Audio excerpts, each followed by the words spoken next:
Okay, now I'm ready. Hello, hello, hello. Welcome back to the channel. I'm Captain Quasar, and welcome back to another live stream. I was getting the fun poll all prepared, which I do have ready for us. We've got some Instagram posts, some Reddit posts, and an Internet Versus video to check out today that was voted on Wednesday. So I just wanted to make sure I had everything all prepped. Did you hear about Denim? She tentatively won. Yes, I did. So we'll I think I might have had that pulled up. Yes, I do. I do have the tentative ruling pulled up, but we'll also wait till Lust says more about it so we can hear from a lawyer's mouth, just to get the full understanding of it. Because I was seeing different people giving their perspectives in the comments of this Reddit post, and it only confused me more, so I don't want to confuse too many, but we'll get to that in just a little bit. But first, we do have a fun poll ready to go. It is, you have a perfect memory, but only for things that embarrass you, only for things said to you, only for the years 2009 to 2014, or only for TV trivia. So all of those things might have their utility, but also have their hindrance. So you have a perfect memory, but start the poll.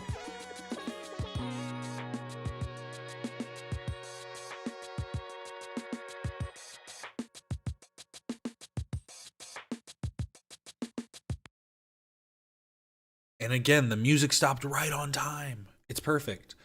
Fupa talked about it in a community post.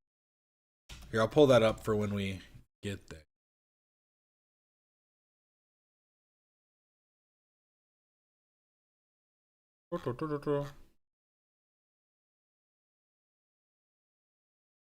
Put this for when we get to that part. Throw that there. There. Throw this here. How's everybody doing today?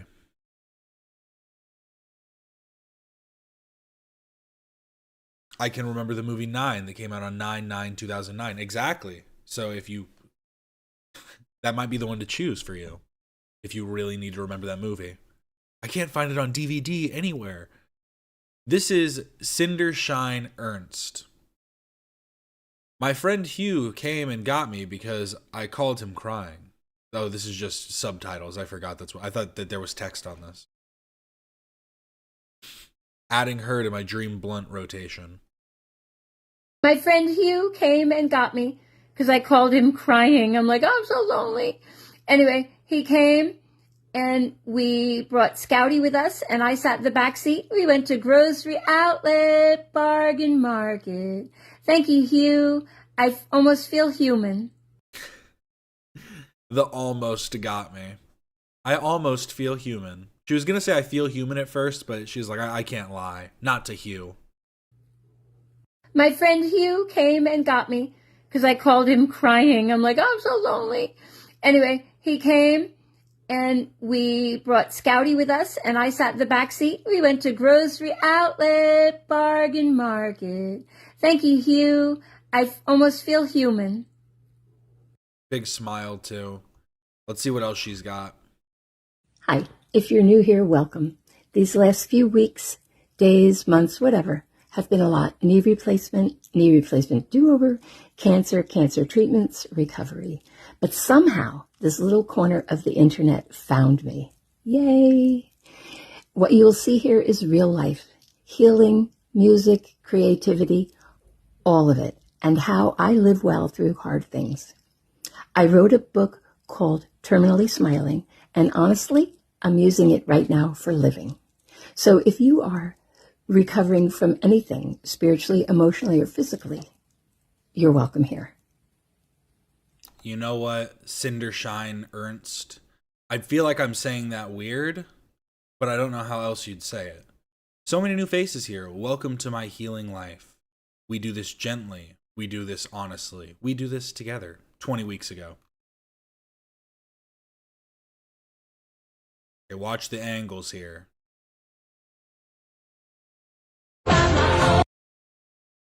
Remembering a couple of years ago when I had all these tumors in my head and was going to get radiation on my face, didn't know what it might do to my voice. And John and Sonnet set up a GoFundMe so I could work with producer Billy Leffler to get some beautiful songs that I had written as an artist done in LA. So much money, we pray so quickly. I had so much money, we pray so quickly, I had enough to do an extra song. So I asked John if he wanted to write one, and we wrote this song. Trace the Sky. Oh, here, let's hear her song.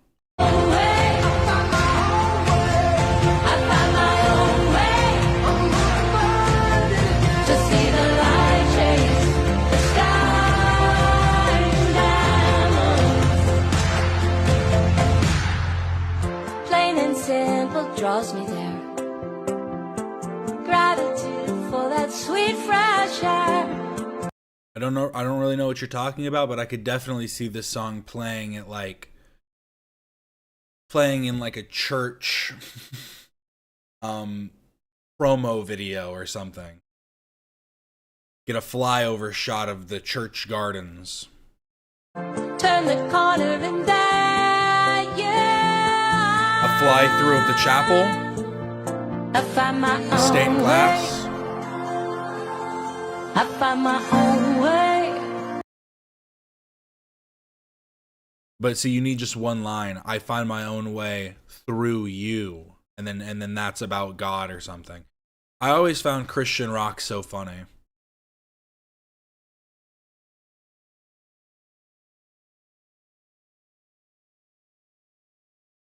Hey, taking me out of the ordinary? Who takes you out of the ordinary? The Lord. But you know who takes me out of the ordinary? Better Call JG. Better Call JG, he's like P&P, but he's like a mix between P&P and J-Oma. You know, he's a little evil, just a tad bit. And I guess that's why he's Better Call JG, because he's like the real Saul Goodman. Oh, sorry. No audio, as always. Hey, good afternoon, everybody. JG here, and I'm with my client, Cameron, who's got to be one of the craziest mothers I've ever met. So we've been fighting a case, 4 cases. How many kids does he have? Cameron, let us know. Down in Fort Bend County for 2 years. He's set for trial, was set for trial on June 3rd, which is Wednesday. This crazy dude said, say, June 4th trip to Aruba. Yeah. Right when he's got trial, he was going to trial. No, yeah, I don't like J-Oma either. I don't like the way that I don't like his smug attitude. For 4 felony cases down in Fort Bend. Possession of marijuana, not ounces, but substantial pounds, engaging in organized criminal activity, and 2 counts of felon in possession of a weapon.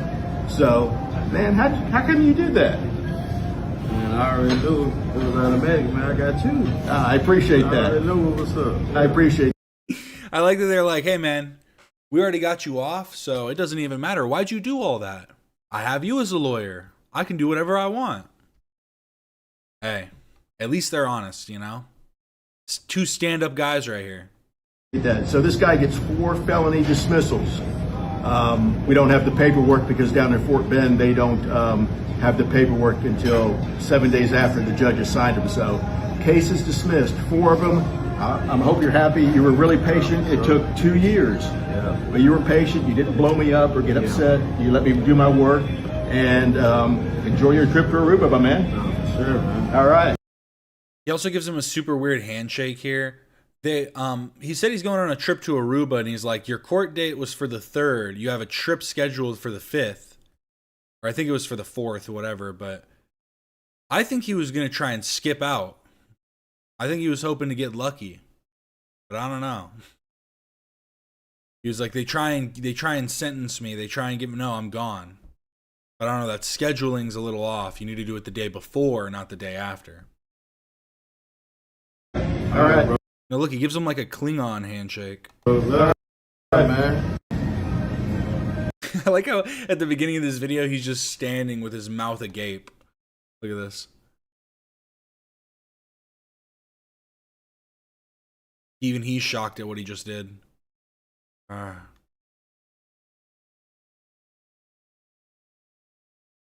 What a man. A real lawyer. Get at him for all your legal troubles. Here's juggling 3 10-pound bowling balls. 2 Guinness World Records. Not AI. How is this 2 records? 2 Guinness World Records, 10-pound bowling balls. No AI, just a weird hobby turned obsession turned full-time job. Hey man, if you can turn this into a full-time job, good on you. Oh, sorry, we didn't get to hear his grunting. Oh, he does it in silence. I was expecting much more. Ooh, ooh, ooh, ooh.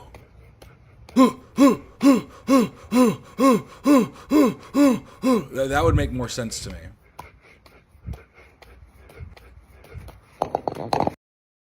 I guess it's true. People think, oh, you're a strong man, you're a real life strong man. I didn't know you could be a strong man in modern day. But then you ask those people, when's the last time you've been to the circus? Yay, I got a subscriber. No work today but got surgery on my toe, but big up. Big up, was it on the big toe? Because then it's a real big up. You had a bowling ball smash it from this guy.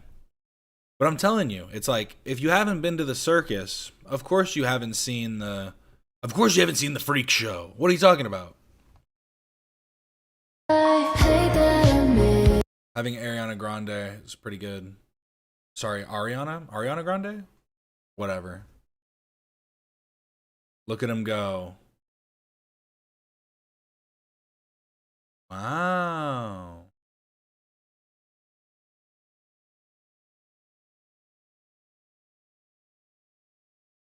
Andy's 42.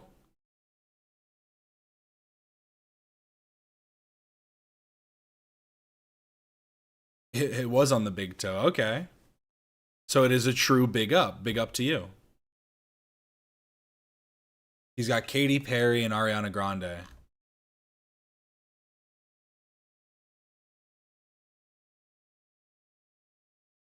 Let me see what this one is. My therapist said the legacy of bullying is rage. Once you've been bullied, you're always going to feel rage. So I take that rage and I bend metal all the time. And I fired my therapist. And you can too. All you have to do is bend metal every day, use that rage, and don't need therapy. Wise words from a strong man. Don't need therapy, bend metal. Follow for more tips. I will. Now here, I want you to watch the grace and elegance while I read this. And just really take it all in. Wait, sorry. Sorry, no music for you. We may disagree on some things, have different sensibilities, experiences, and temperaments. Our values may not all align, but the horror all of us in the parkour community are feeling right now shows we are more alike than not. Now more than ever, we need to be strong for each other and stand together. For those out of the loop, a renowned parkour athlete confessed to making/possessing CSAM. The news is gut-wrenching. I don't really know what to say. I imagine a lot of people feel the same. Let's have each other's backs. Be kind, be vigilant. Do why you can, and try not to stress too much over the things out of your control. It took a real left turn, right? Like, I was not expecting that at all from this video. And when I started reading it, I was just absolutely just taken aback. But good tricks, good flips, good rolls. It 0 to 1,000 in absolutely no time at all. Not gonna lie, I didn't expect the caption. He didn't out who it was either.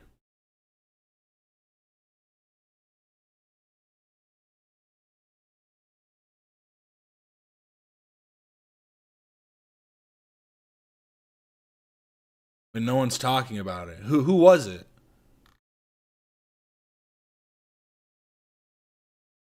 Everybody's just talking about the video. What in the Tenacious D?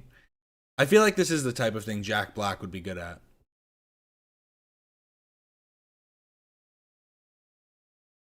He looks like he's taking this very seriously. He heard the news and he said, we gotta go film a montage. Let's go. We gotta talk about this. Need to release the clips. Not those clips, these clips. Sorry. I can't even make fun of this guy because I can't do this. Oh, thank you so much for the 5 gifted memberships. You get a big cheers. And a bonk.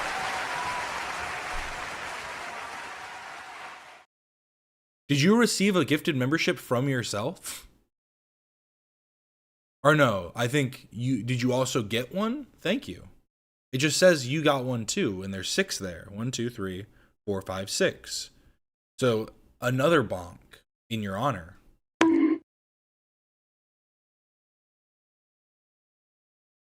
But yes, parkour is a dangerous thing, apparently for multiple reasons. Watch out who you parkour with. You know, we've been talking about community building, finding your niches, finding the things that you enjoy. But in all of them, you're going to find people who are bad, people who are only looking to find new prey. And that's why we must be vigilant. Act accordingly. Flip and slide and roll and jump. Maneuver your way through reality. Here's a little haircut for those who are balding. Again, I've said it before, I'll say it again, I'll say it forever. You need to work with what you have, not compensate for what you don't. So here we go. Oh, I don't want to hear Drake's shebang. But here we go. See, cutting it short, thinning it out, fading it. There we go. Boom. Boom. Yay, I got a subscriber. Aw, thank you so much. I don't think I said, did I say the other name too? Thank you so much, Alita007 and Amelia Wen. You are all the best. But what do we think of the haircut? It's a genuine question that I have.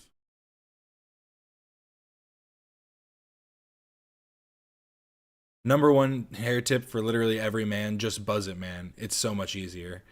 I mean, that's true, but the whole thing is I can understand somebody being like, I want to do more. I want to present myself, and I don't have too much to my look, and so I want to do something with my hair to try and like look more striking. And I feel like you can do that through things that are unconventional, but will be appealing to the right people.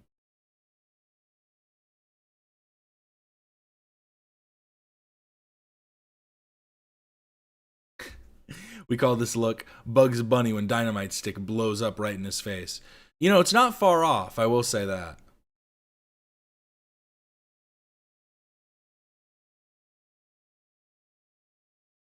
Oh, did I say Alita? Sorry. It's Attila?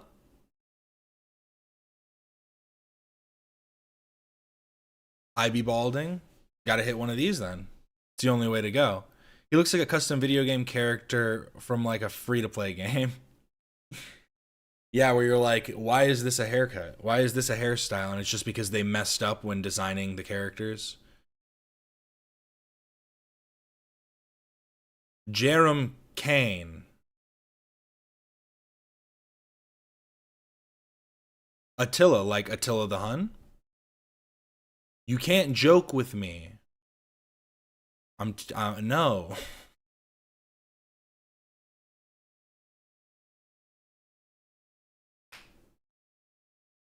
Alex called her Attila. LOL. Oh, okay.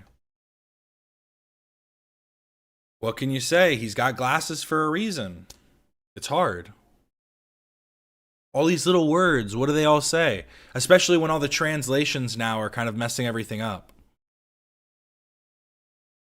I swear, every once in a while, people will put like ha ha ha or like LMAO. Someone put LMAO in all caps, and let's see if it translates it. Because every once in a while, we'll just get a translation for something that makes absolutely no sense. OMG, I think, might also translate.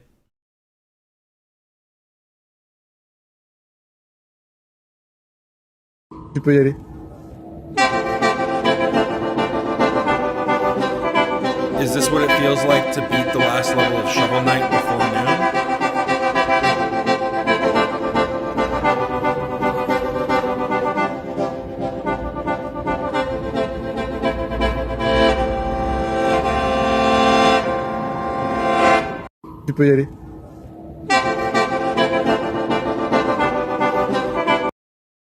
What are you trying to do? Yeah. This is the best one. Unk tries to vent. What are you trying to do?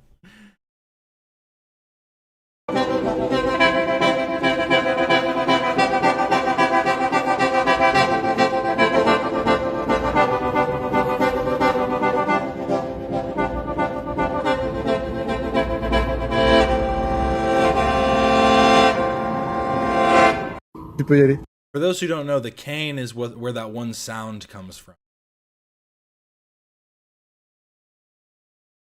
Because it's a song, but I'm pretty sure it's just someone doing... Is it this one? This is this guy.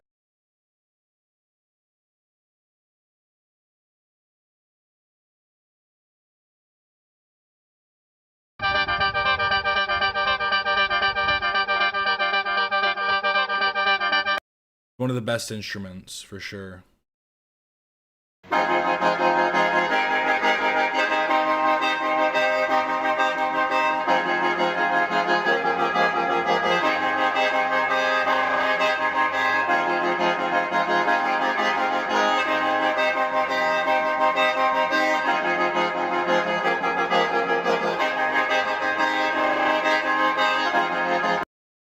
My favorite ice cream flavor is a Rocky Road. Or some type of like brownie fudge or something. Want some chocolate in there. But I like Rocky Road for the nut.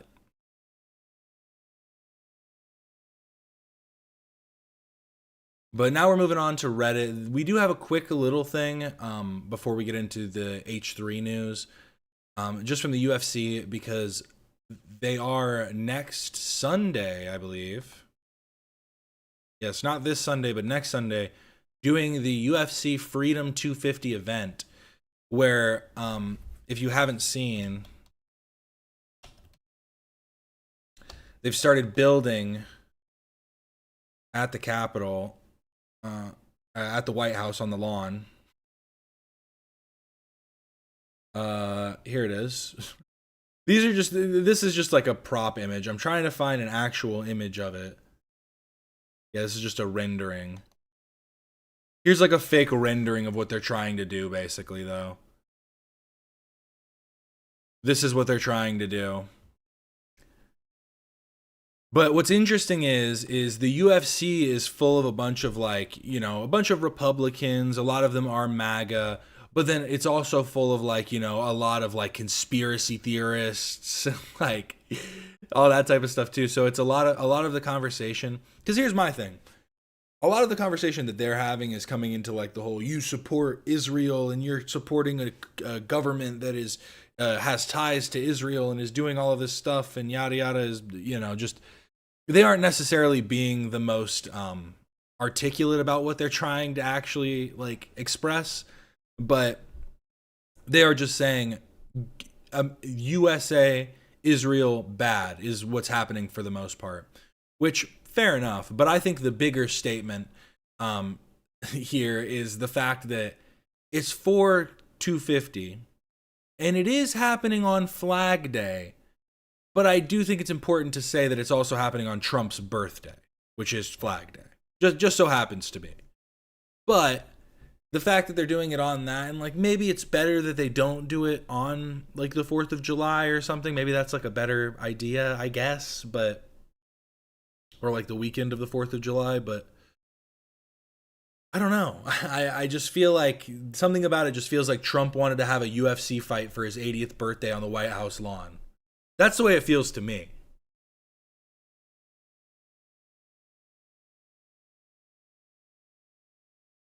It'll finally be lit. Dab on the haters. Going to DC. It's only DC's only lit when there's fires. Yeah, the rendering isn't far off. That's why I pulled it up, because I'm trying to find an actual thing. Here, I think this is from Facebook. This is showing them actually building it, so. And Trump was basically saying, you know, the Eiffel Tower was made for the World Fair. You know, the thing where all the countries came together and showed the beautiful creations from their different nations, and were trying to express like multiculturalism in the world.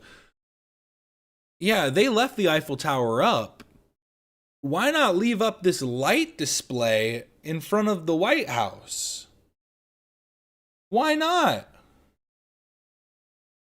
UFC 250 is basically the same thing as the World's Fair, right? Or sorry, UFC 250 happened like 10 plus years ago. UFC Freedom 250.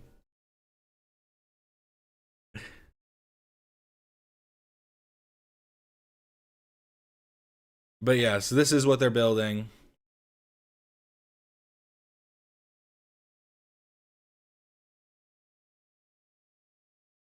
And the big news from it, though, is one of their newest champions who recently became a champion, Sean Strickland, is having kind of a back and forth with Justin Gaethje and a few of the other people that are on this card. And Sean Strickland has been banned. And we've talked about Sean Strickland a bit before. A rowdy individual. He's one of those people where I feel like if it came down to it, we'd probably agree on a bit, definitely disagree on a lot. But there's definitely instances as well where I'm like, I can't tell if he's just trying to like push buttons and, you know,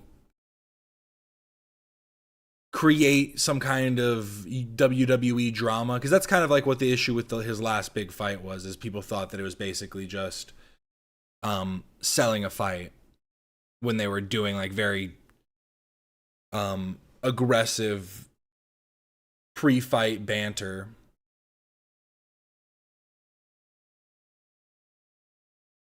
Six Flags in DC, man, all the Six Flags are getting shut down. Maybe they need to add one in DC.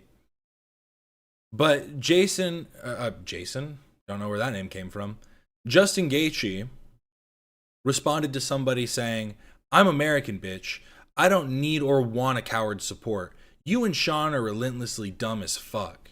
And Sean Strickland replied saying, "If being a spineless bitch makes you a good American, you can have that title. Eat your goy slop. Just do me a favor and switch your flag. $5K to $50K costs to every hardworking American not getting paid millions. 13 dead Americans for Israel. Traitor." And then Justin Gaethje just said, "I don't give two shits about you or Israel. God, family, country. Since day one, you were dumb as fuck. You bash our country every chance you get and expect to step foot on the White House grounds? Have a party with the rest of your American-hating goon." And then Sean replied to that with, in quotations, "You hate America." End quote. Did your handle give you that line? I love America and criticize the administration because everyone on this earth understands he is in control. He is controlled by AIPAC. Iran will have nukes next month, 20 years. Iran will have nukes next month, 20 years ago. I have the list on my desk. Just stop. And then they're kind of just more and more people adding into it. Someone said, real shit, Ali is having a field day on one of my fave fighters pages. When Justin leaves the room, we all look at each other and think, damn, we really need to spar less. Man can't even get through a sentence, and now he's explaining to me I hate America because I don't support 15K Trump tax on families because the Israeli war. Insane. And I will say that just the crossing that Dana White is doing with politics and the melding of the two, because it's clearly just like, I think it's always just like means to an end, but then it's always to what end is kind of the question.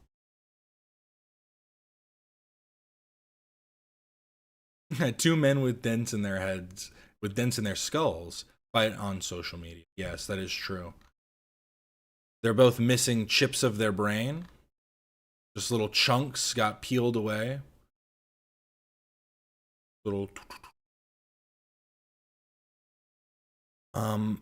But yeah, that was just something light because it is coming up quickly, and I'm wondering what's going to happen. Some people, like Joe Rogan's been talking about it, and he almost seems fearful of the whole thing. I think he's come around, and now he is going. But there was an instance where he was talking about it and saying that, like, people should be worried. It's an event where there's going to be, like, a bunch of, you know, quote-unquote elites. And there will be, actually. Like, I mean, there will be definitely powerful people there because it's at the White House. And so that would appeal to psychopaths, which is fair enough. But I don't know. I'm just wondering how it's all going to play out afterwards. Are they really just going to leave this, like I'm just thinking about people. Like, how is the ticket situation going? I don't know if it's open to the public. I think it might have like a percentage of tickets open to the public. But just like the idea of people like just throwing their like cups on the ground on the White House lawn, just stuff like that. I'm like, come on. Dr. Eggman controls the New World Order. I mean, that's basically Trump, right? Trump is Dr. Eggman. If we let him do whatever he wanted with animals, he'd create like he'd turn them into robot slaves, right?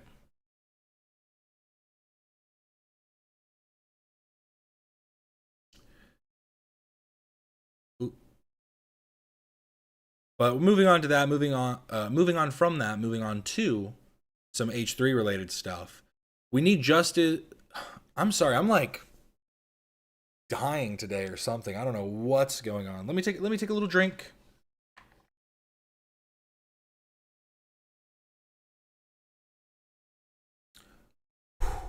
I don't know what's going on with me. Justice for Zavid's a bang or joke. We see you, girly. I do see you, David, and I wanted to give you your flowers, but I just fumbled everything. This was a great joke, one that we see and hear all the time. Is it Banger or Bangor? I don't remember. Bangor? A more cost-friendly private her. school. So this is another private school. So we went to a couple private schools. Sorry. What I like best is just the education. Being a private school, you get much more attention. My favorite part of this really is the fact that Kate just didn't hear him or like just didn't notice that he was talking. So it's literally, it just ends, oh, look, here I am. Look at me, I'm taller than Harley. But the fact that Kate just keeps talking, keeps going on. Because usually she'll just be like, oh, wait, what did you say? But it clearly just didn't come through at all for her for some reason. Is it Banger or Bangor? I don't remember. Bangor? A more cost-friendly private her. school. So this is another private school. So we went to a couple private schools. Sorry. What I like best is just the education. Being a private school, you get much more attention. But I mean, he went an hour away to do this. So Bangor sounds like a planet from Star Wars. It really does. They sent them to Bangor. You must rescue them now. Please, you're our only hope. You must travel to Bangor. To Bangor. Ha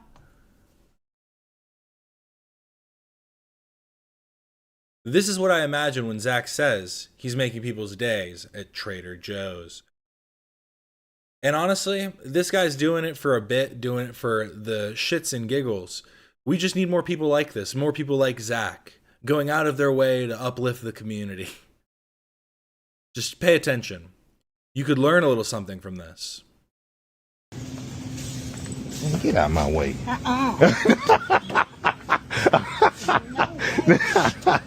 You have a good day, man. Yeah. Why you ain't at work? I am at work. But you not working. I am. You was outside smoking a cigarette. A little while ago, yeah. Yeah, 'cause I saw you. I know. 'Cause I needed your help. What did you need? I don't know now. I forgot. Oh, come on. You have a good day.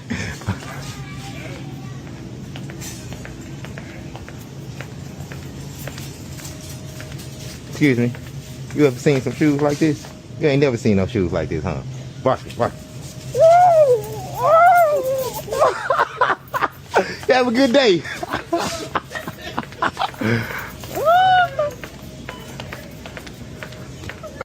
I think if we describe this in modern vernacular, we would call this joy baiting. And I think we need to go around joy baiting more. Excuse me. You ever seen some shoes like this? You ain't never seen no shoes like this, huh? Watch it. You have a good day.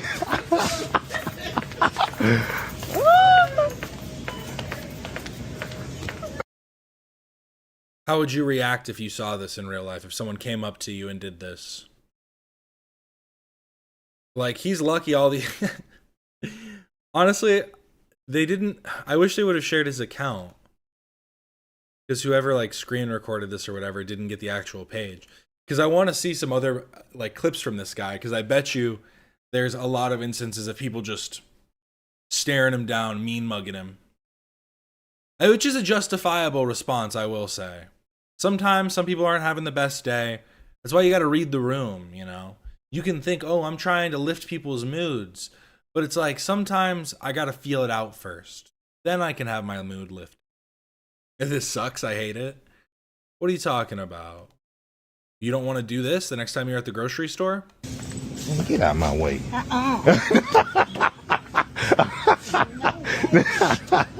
You have a good day, man. A bunch of haters in chat. I know, Internet Tough Guy. I thought you were the tough one.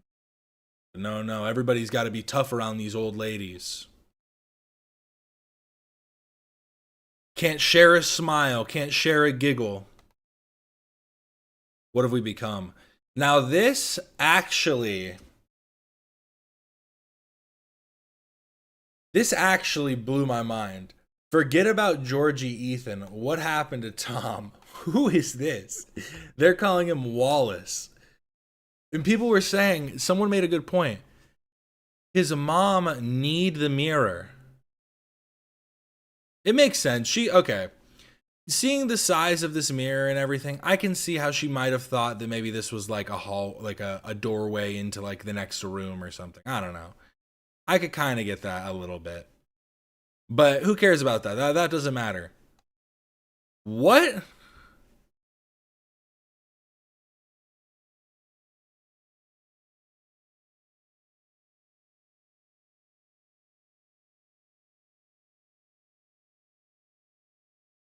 And people were saying his mom sent him into the mirror dimension.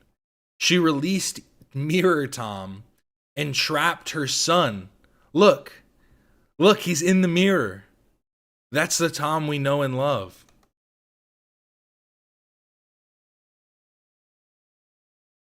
This goes deeper than we could ever imagine. This actually was a little bit confusing to me, I will say. This also, he's just making such a funny face here. Like, what is going on? So sinister. So devious.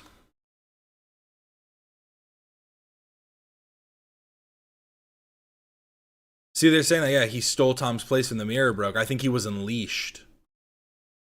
He was finally let out into the reality. What's the H3 version of the Upside Down? E4. Does that work? Because you like flip it. E4. E4, E4. Fuck. What would E4, E4 Productions really look like?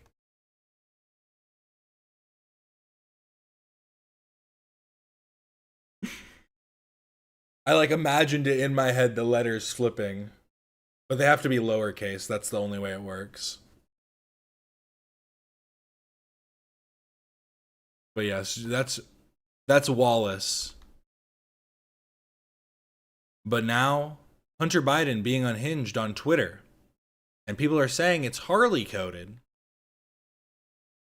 Somebody said something. He said something first, and this is in response to Hunter Biden. Bullshit. What was your bag of Coke in the White House? Or that was your bag of Coke in the White House. And Hunter Biden responded saying, it most definitely was not. I would never have forgotten my drugs. Based response. You know, I've been saying this for a while. They wanted to make me hate Hunter Biden, but he was too cool. He was just way too awesome.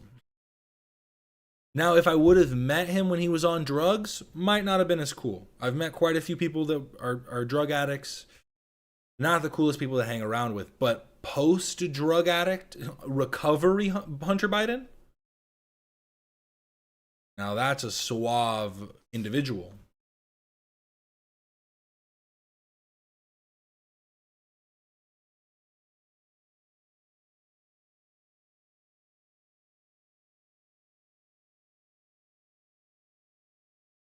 So they continue, though. People kept saying, your paintings, who gives a fuck?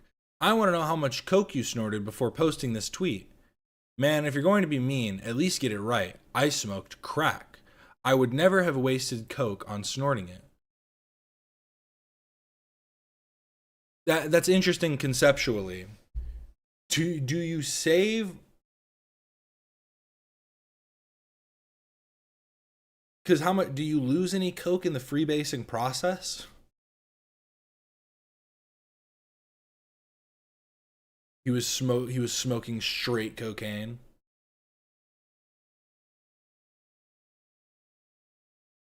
I'm a fan of Hunter. From everything I've seen, the one thing I'll say though is I thought this was so funny because everybody was giving him big props for the Channel 5 for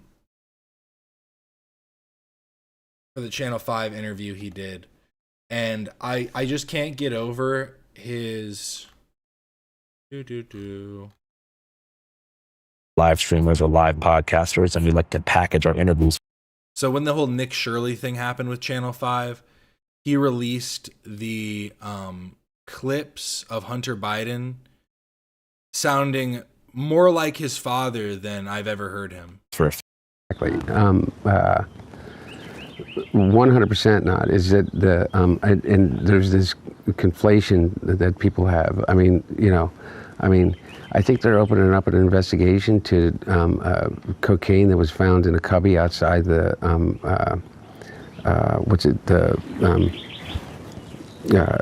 the West Wing of the White House. We aren't live streamers or live. So maybe Biden wasn't too old. Maybe that's just the way that his family speaks. No, Joe was too old, and his son, the cocaine got to his brain. But I did also just think that was funny. Well, you're gonna, there was collect yourself. Take a second. That's how I'm feeling today, though, honestly. That really is how I'm feeling as every post continues.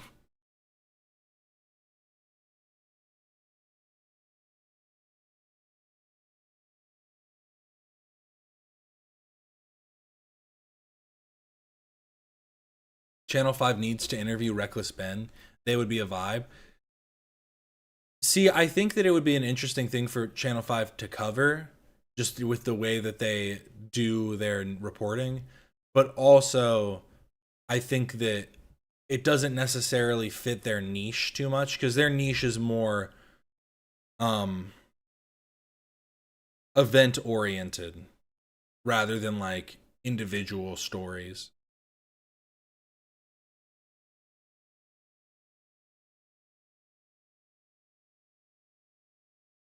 But he went on kind of a tirade here. He just kept replying. Hunter, I'd vote for you, but even if you're sober, which is great. I just said sober. I'm sorry. I don't. Let me make sure the AC is on. Let me cool down my brain. We're running on overdrive. Like, there's no V here. I don't know where that came from. Hunter, I'd vote for you, but even if you're sober, which is great, I would require at least one crack joke campaign ad to pledge my loyalty. I await your response. How about, let's take another crack with a Biden? Needs work, but the possibilities are endless. He's got a point. That's a pretty good one, actually. Let's take another crack at a Biden. Biden 2028. Let's smoke the competition. That's a pretty good one, too. I know this may sound petty, but I can't stand it when people put Photoshop meth pipes in my mouth. A crack pipe doesn't have that little bowl on the end. This is why we can't trust AI. People, please make the appropriate edit. Thank you for your attention to this matter.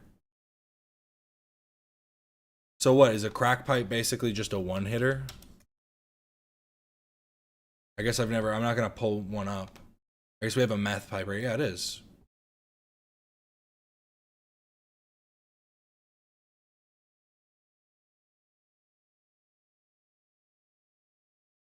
I guess that makes sense. There's literally instructions on here on how to make a crack pipe. Well, moving on from that. Another reason AI sucks. They don't know the difference between crack and meth. Hunter Biden being unhinged over... sorry, I don't know why I'm reading that part. There's something going on with me today. I might need to go check into a hospital. I'm actually concerned at this point. You sound bitter for someone who benefited from a stolen erection. I've never stolen an erection in my life. Stephen Miller is an ugly fuck. Excuse me, but aren't you decidedly part of the elite oligarch class? You're the son of a career senator, former VP, and president who received the most legally overbroad pardon, which may not even be constitutional, in the history of the United States. Sounds pretty fucking elite to me. It does sound elite. Let's go. Do I look like I'm a part of an elite oligarch class? This was taken at a Super 8 motel off I-95, by the way. It's a good point. It's a fair point. Popular opinion. Hunter Biden is far more appreciated by Americans than J.D. Vance. I think he also mogs J.D. Vance. Let's ask Clavicular. Who mogs who? He'd say they're both subhumans. But Hunter Biden said that's not saying much. Which is fair. Because J.D. Vance is not appreciated by anyone. Daddy paid for your crack addiction and hookers, didn't he? Father figure. After years of denials, Hunter Biden finally acknowledged Joe was the big guy in $5 million China deal. No, I did that all myself. You know who else liked to paint? Winston Churchill. It's amazing how much we think alike, Rob. It's like we have one mind. Winston Churchill liked to paint. Bush likes to paint. Hitler did like to paint too. He just wasn't that good at it.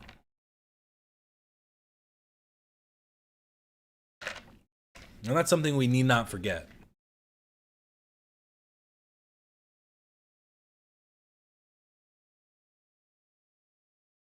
Hunter Biden and Gavin Newsom are the Gen X trolling the boomers.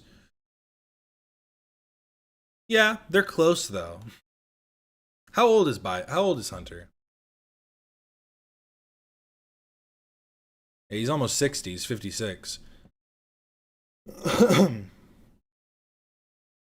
He's pushing it. He might not be an actual baby boomer, but he's pushing it.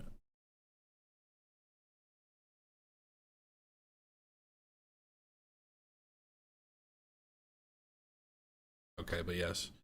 My favorite from the bunch is Stephen Miller is an ugly fuck. Hunter Biden on May 6th, 2026. Beautiful stuff. And now we have some sad news.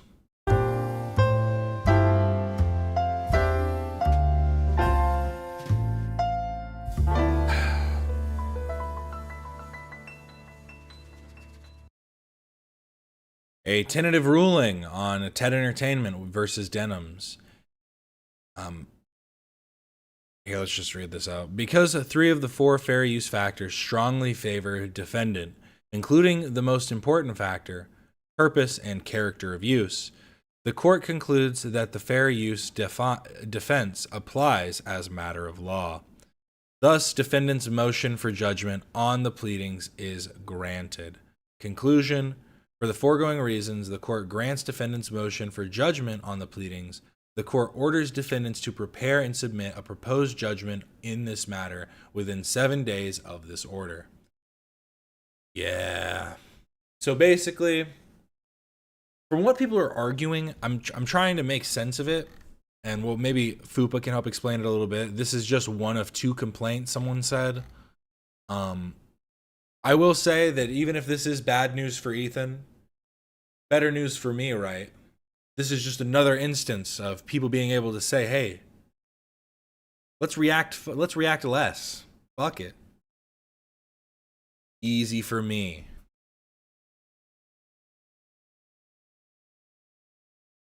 She literally sat there and said that she was stealing his views. What the fuck? Activist judge. Yeah, I'm not too shocked on it, to be honest. Like, here's the thing. I think to truly get an understanding of the situation, you would probably have to watch all of Denham's stream. And I'm wondering if that's something that they actually did.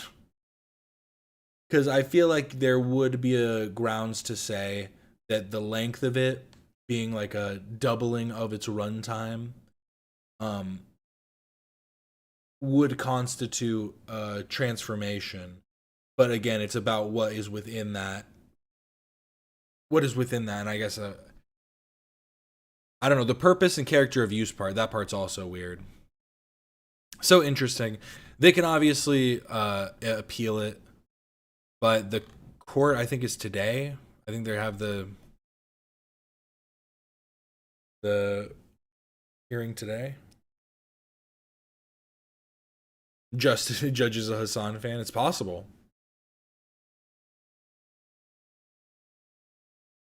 Yeah, it's not over. But Fupa Troopa came here to say, so, here, I'll do a dramatic reading. So, Ethan lost to Denims. If you aren't aware, the judge granted Denham's motion for judgment on the pleadings. Well, technically, it's a tentative ruling, so Ethan's lawyer will have the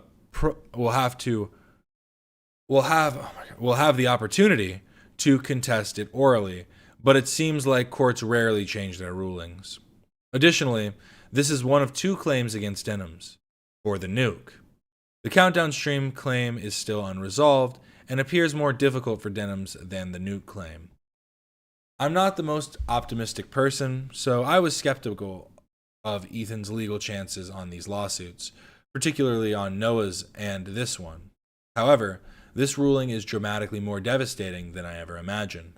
A judgment on the pleadings means that the court makes a ruling on the case based solely on the initial complaint and its response, dismissing the case before discovery or trial, even worse than summary judgment. In my understanding, the implication is that there is no case here at all, Basically, the judge concluded that even accepting all of Ethan's factual allegations as true, Denham still wins as a matter of law without question. In other words, the judge isn't saying Ethan failed to prove his allegations. The judge is saying that even if those allegations are accepted as true, Denham's would be in the right, so there is no need to proceed. Thank you so much. I didn't see that one. Oh, thank you for the gold coin. Cha-ching!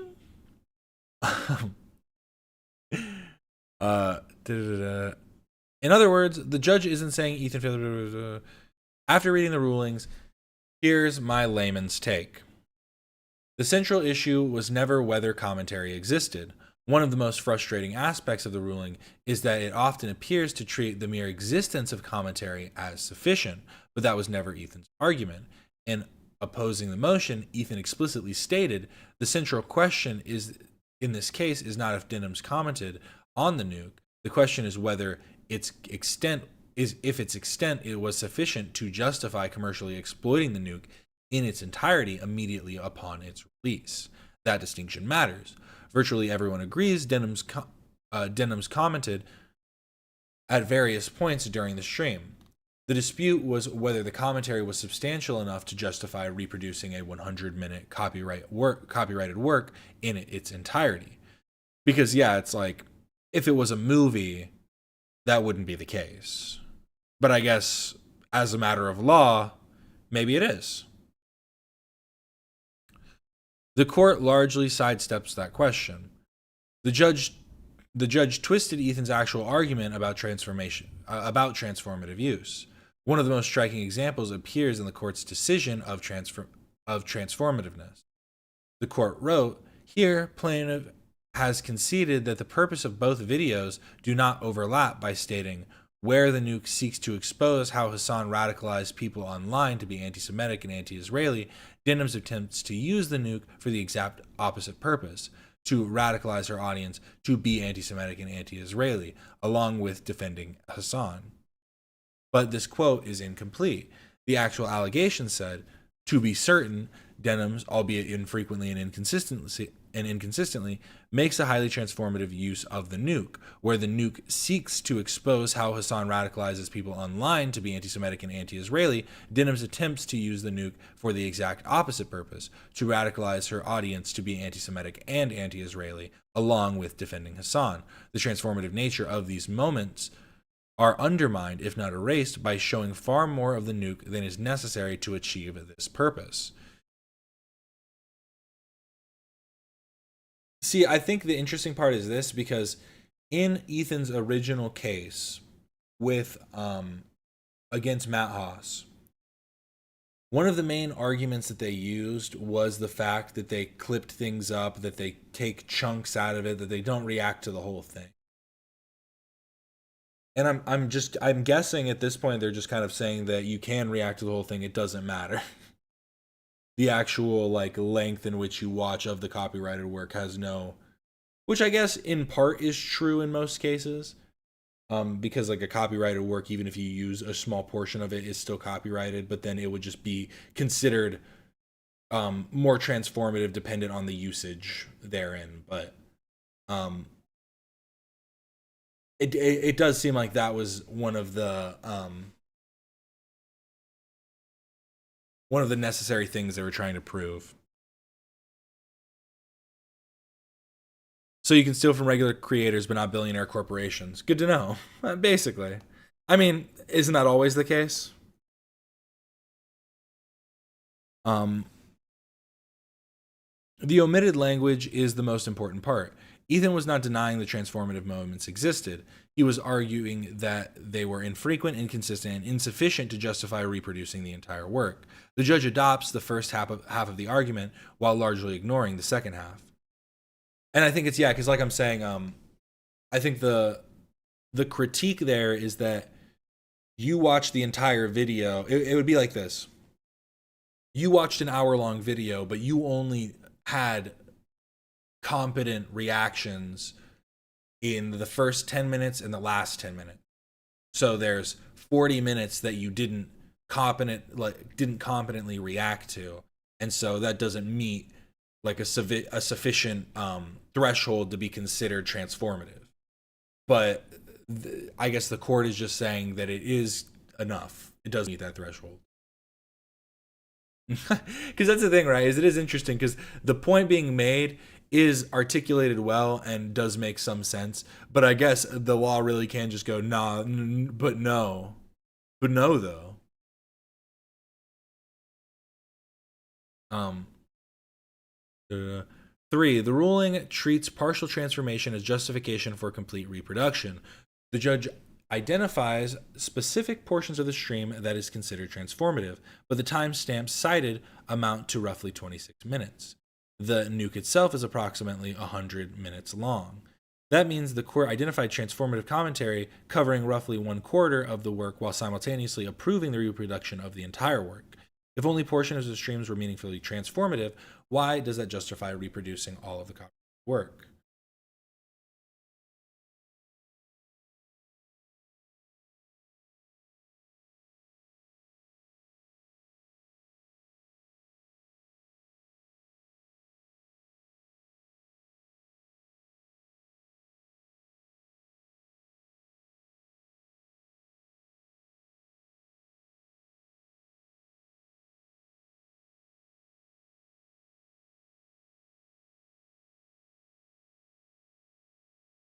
Sorry, I just got a weird text. I'm trying to make sure.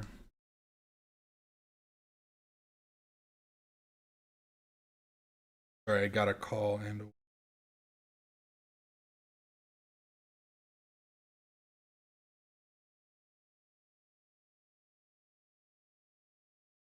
Okay, that's cool. Whatever.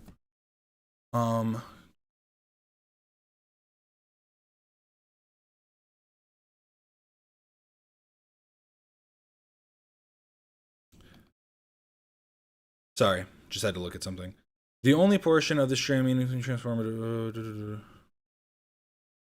The court never grapples with Ethan's strongest allegation. Ethan alleged that on 74 separate occasions, Denham's group viewing session consisted of watching the nuke for 30 seconds or more with no commentary whatsoever, or at most an unintelligible word or phrase. In total, these excerpts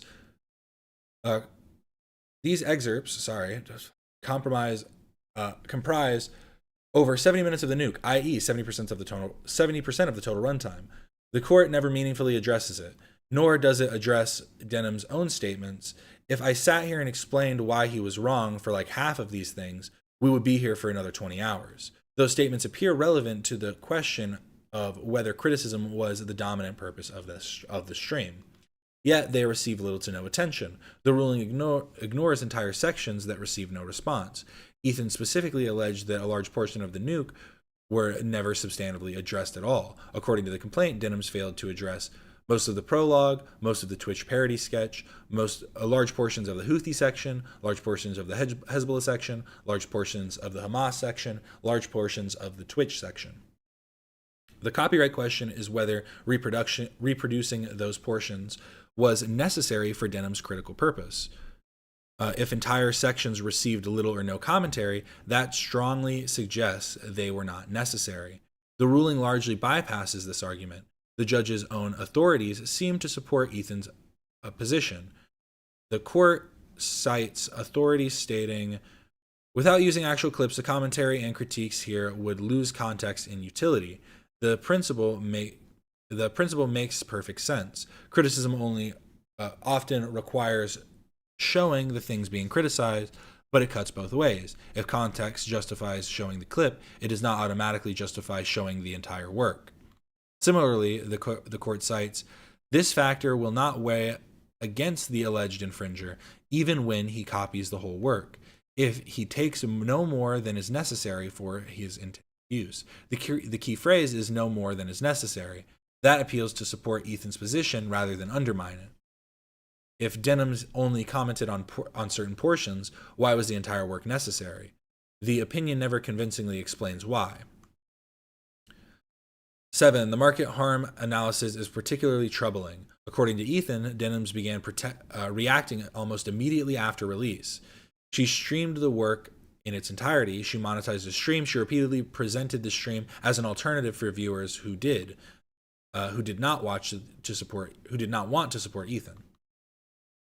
There is strong evidence that viewers were encouraged to watch Denham specifically so they would not have to watch Ethan's original upload. Another judge involved in related proceedings appeared to recognize this dynamic. In discussing the conduct of H3 Snark moderators, Judge Sally Kim observed, it appears that the entire purpose of watching Denham's watch party was to watch TEI's programming in a manner that did not benefit TEI.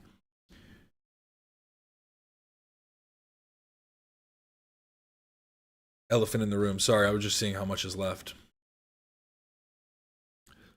Koopa Troopa wrote out so much.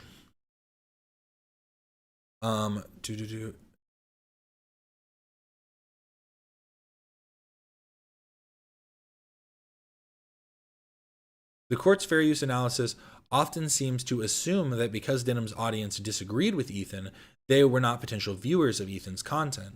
But hate watching suggests exactly the opposite. Well, it's also a fact that it's like, how would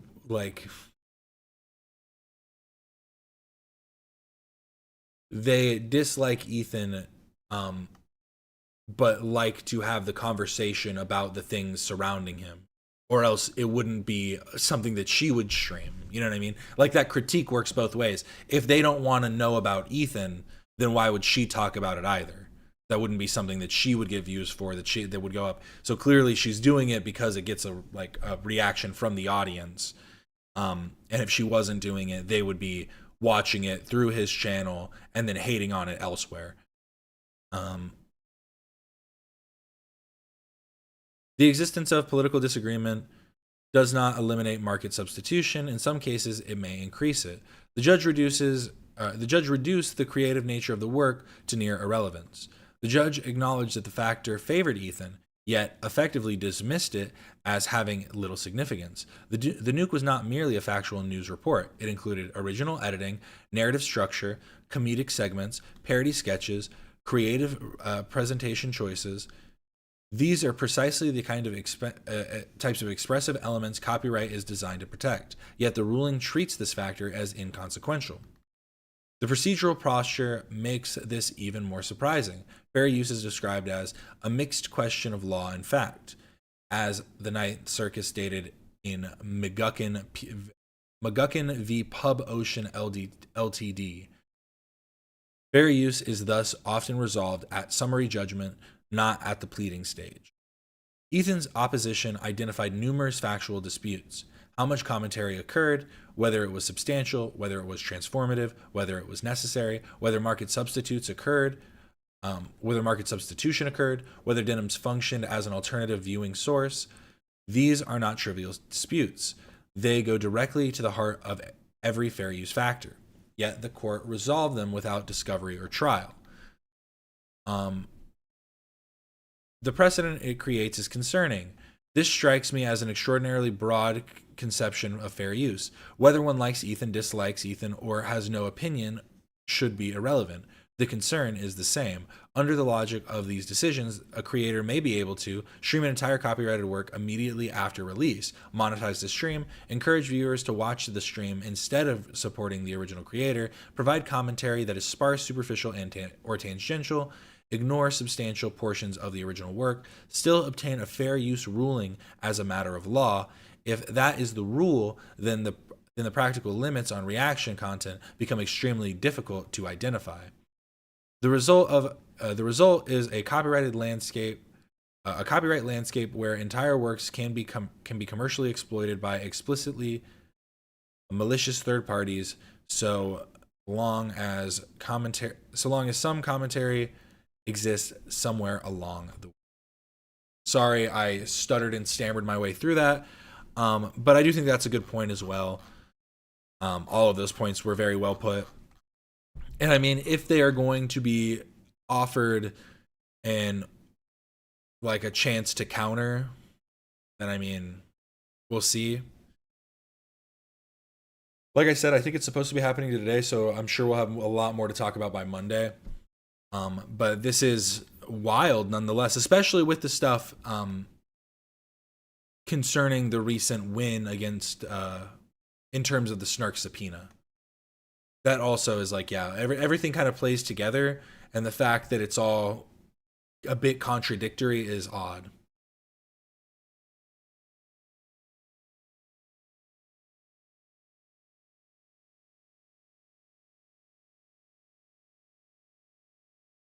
There isn't even a title. Did they put up the pod at least? Oh, we're here. I need to be smart today. Dan was right. They are supposed to start at 11. They're supposed to start in 48 minutes. So I have to make sure I have the poll up before 11, just in case they start early.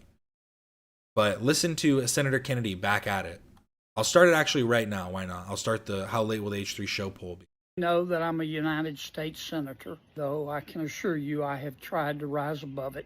A few days ago, I posted a video of my elliptical trainer, Margaret. This is Margaret, who I named after Margaret Thatcher. A couple of people posted to my video. They said, Kennedy, what planet did you just parachute in from? Margaret is an expensive piece of equipment. How could you leave Margaret outside? Two things. Number one, I have spoken to Margaret about it, and Margaret is very happy out here under the carport. And number two, it's true that Margaret costs brand new about, I don't know, over $1,000. I bought Margaret off of Facebook Marketplace for, I think it was $250. I'd never pay over $1,000 for Margaret brand new because I am notoriously cheap. I'm so tight I squeak when I walk. It's 82 degrees right now and I'm about to work out. Peace. Showing us the charisma we remember from Kennedy's. Robert don't got it. John does. Under the carport. And number two. Yes, she is named after Margaret Thatcher. That's right. They said, Kennedy, what planet did you just parachute in from? I kind of like that. They said, Kennedy, what planet did you just parachute in from? I don't know. But now we're moving off of that, and we are on to the main story. Internet versus Hasan's UK ban. It's a bit of a longer video, so I am wondering what there is to talk about. I guess a lot of people had a lot to say. Take it away. Connor? What's his name? I always forget what his name is. The other day, he looks like a Connor.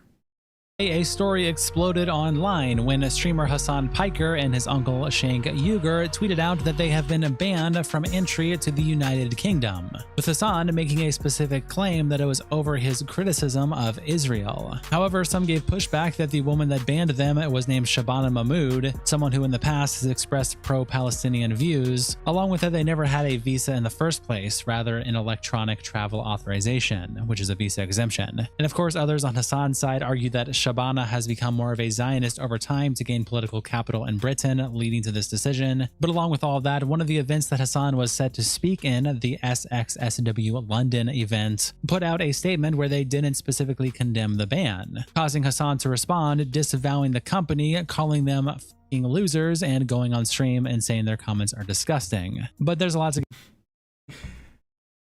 Like, you think that he'd understand that just, like, responding with vitriol is probably not the best response, but I guess old habits die hard, you know.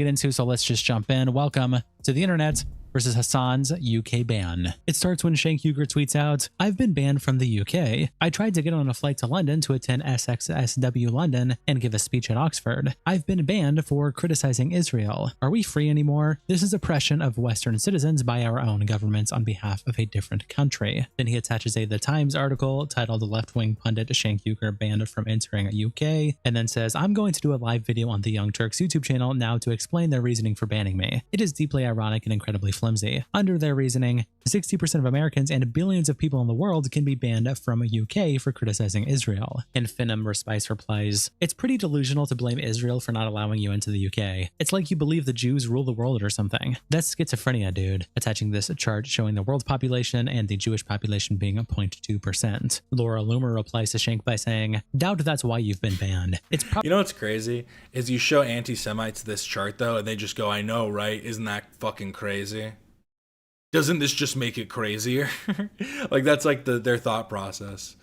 0.2%. Laura Loomer replies to Shank by saying, "Doubt that's why you've been banned. It's probably more to do with your open support for people who express support for Sharia law." And Herald of Truth says, "Let's be real. The UK is perfectly fine with those who support Sharia. London has been overrun by them." Avi Yemeni replies to Shank by saying, "Weird how you ignored the UK banning pro-Israel activists, journalists, and commentators a few weeks ago. Now that it's happened to you, suddenly it's a scandal and Israel is to blame. Must be exhausting being that full of hate." Shabos Kestenbaum says, "I was meant to be in London on Piers Morgan debating Cenk Uygur this Monday. His ban is completely unfounded and must be reversed. Free speech must always be protected and allowed. Keir Starmer is an authoritarian." Nicholas Lasac says, "As a Brit, I'm delighted you've been banned. Keeping Islamist scum like you out is how we make Britain great again." Dr. Ramaldwan says, "Britain is a Zionist surveillance prison island. We are one of the most institutionally occupied Western nations, and unfortunately the general public remain completely sedated. I fear they will only realize when the Elbit drones start shooting us in the streets." Dave Smith quote tweets the post by saying, "This is absolutely insane." Piers Morgan quote tweets the post as saying, "What? This is ridiculous." And Anna Kasparian quote tweets the post saying, "UK defends rabid genocidal scum while punishing those who speak out on crimes against humanity. Shameful." And Anders says, "You should be banned. You are a Jew-hating defender of jihadists, a propaganda whore of the genocidal kidnappers and killers of Palestine. You spread dangerous lies and tropes about Jews and support Nazis that would kill you for being an infidel and a woman." And Anna says, "Just stop slaughtering innocents and stealing land." But Zionists can't help themselves. They're terrorists at heart. Steph says, "Go f yourself, Anna, you parasites." And Anna says, "You people even talk like Nazis." And Steph says, "Is that so? Here's the thing, Anna. What is it with this constant dribble out there against Jews? What did they ever do to you? I'd like to know." Still waiting, Anna. Come on. You're a smart woman. I'm sure that you can put things on the table what Jews did wrong by you, right? Just as I thought, no response from you. Rather disappointed that you cannot have a conversation without baiting or sheer hatred in you. I'll wait for an answer and I promise I would be respectful." James Lindsay quotes the post by saying, "You got banned by," checked notes, "Shabana Mahmood. Yeah, definitely Israel behind that fathead. Genius tier." And Brock replies, "Shabana Mahmood does not support Palestine. Like AOC, any support Mahmood may have shown in the past has been jettisoned in exchange for access to power." The court has acknowledged that Palestine action has carried out acts of terrorism, celebrated those who have taken part in these acts, and promoted the use of violence. It has also concluded that Palestine action is not an ordinary protest or civil disobedience group, and that its actions are not consistent with democratic values and the rule of law.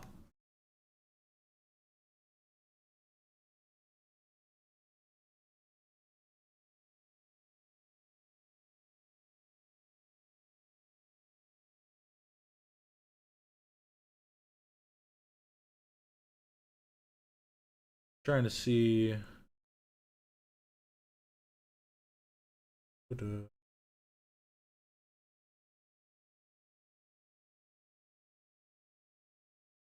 boom, boom.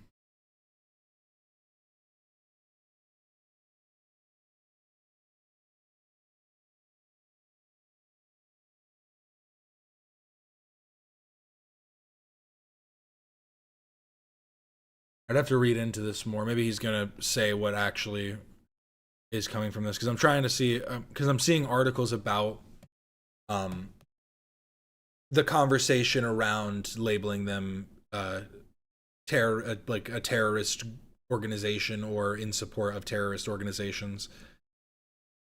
Any support Mahmoud may have shown in the past has been jettisoned in exchange for access to power. Attaching this post by Shabana saying, "The court acknowledged that Palestine action has carried out acts of terrorism. It concluded that its actions are not consistent with democratic values and the rule of law." And this post that has the top part circled saying, "The court has acknowledged that Palestine action has carried out acts of terrorism, celebrated those who have taken part in those acts, and promoted the use of..." I'm wondering why they posted this, because this is just about one specific activist group that like is being denounced, and if they are actually committing terrorist if they are committing terrorism, then they should probably they're doing acts of terror.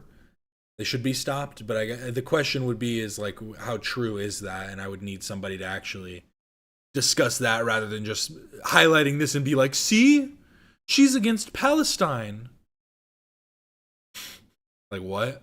To violence. It is also concluded that Palestine Action is not an ordinary protest or civil disobedience group, and that its actions are not consistent with democratic values and the rule of law, and that part is circled. It just goes on to continue supporting it, and at the bottom it is Shabana Mahmood who posted it. And Gist Yamanashi replies with this picture of Shabana in the caption, lol, and it is her holding a Free Palestine poster for the Palestine Solidarity Campaign. And Labor Nonce says, she looks quite young there, so maybe she since realized you have to be a Zionist to get to the top in UK politics. And Gist Yamanashi says, lol, sure, the practicing Muslim is now pro-Zionism. You dropped your nose, you clown. And Labour says that she wouldn't be allowed to hold one of the 4 great offices of the British state if she wasn't pro-Zionism. Prime Minister Keir Starmer was also involved with the Palestine movement when he was younger, attaching this picture of him with kick Israeli racism out of FIFA. In this picture, within the background, it says Gaza and the That one wasn't really anti-Israel. It was more pro-FIFA.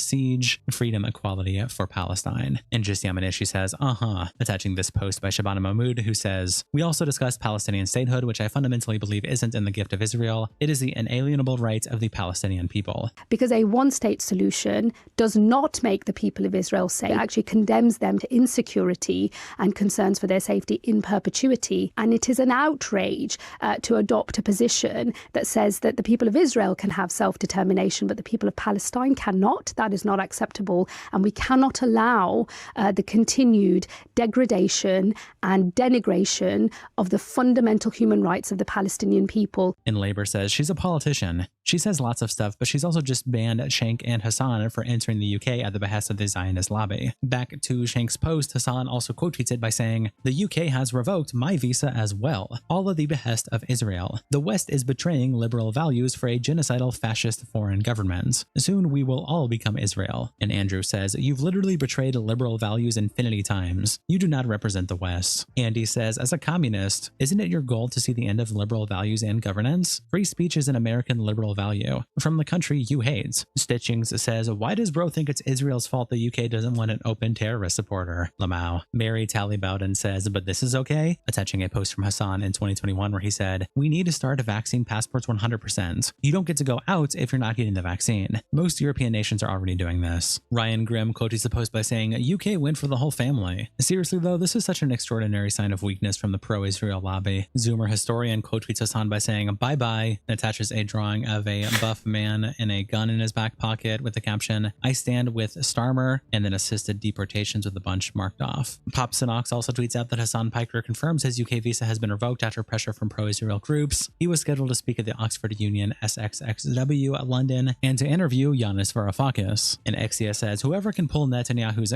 out of Keir Starmer's throat should be crowned the new king of England. Evan Loves Worf quote tweets it by saying, this is such a wild violation of free speech and a tactic admission that Israel has an outsized influence on the West, ironically proving Hasan correct. And Howling Mutant says, hate speech isn't free speech. Derek replies to saying, this you? And it's Evan saying in 2024, no, actually, anti-hate speech laws rose in the wake of World War II as a direct way to prevent another Holocaust, the thing you don't believe in. And Sylvia says, let's hope this causes some reflection. And Maymays says, it never does. Bad things are only okay when the left does it to the correct targets. Newswire also tweets out about the situation first here at the bottom, saying that they banned Hasan Piker, and quote tweeting themselves and saying, UK Labour lawmaker on Hasan Piker entry ban. Quote, there's no reason to open our...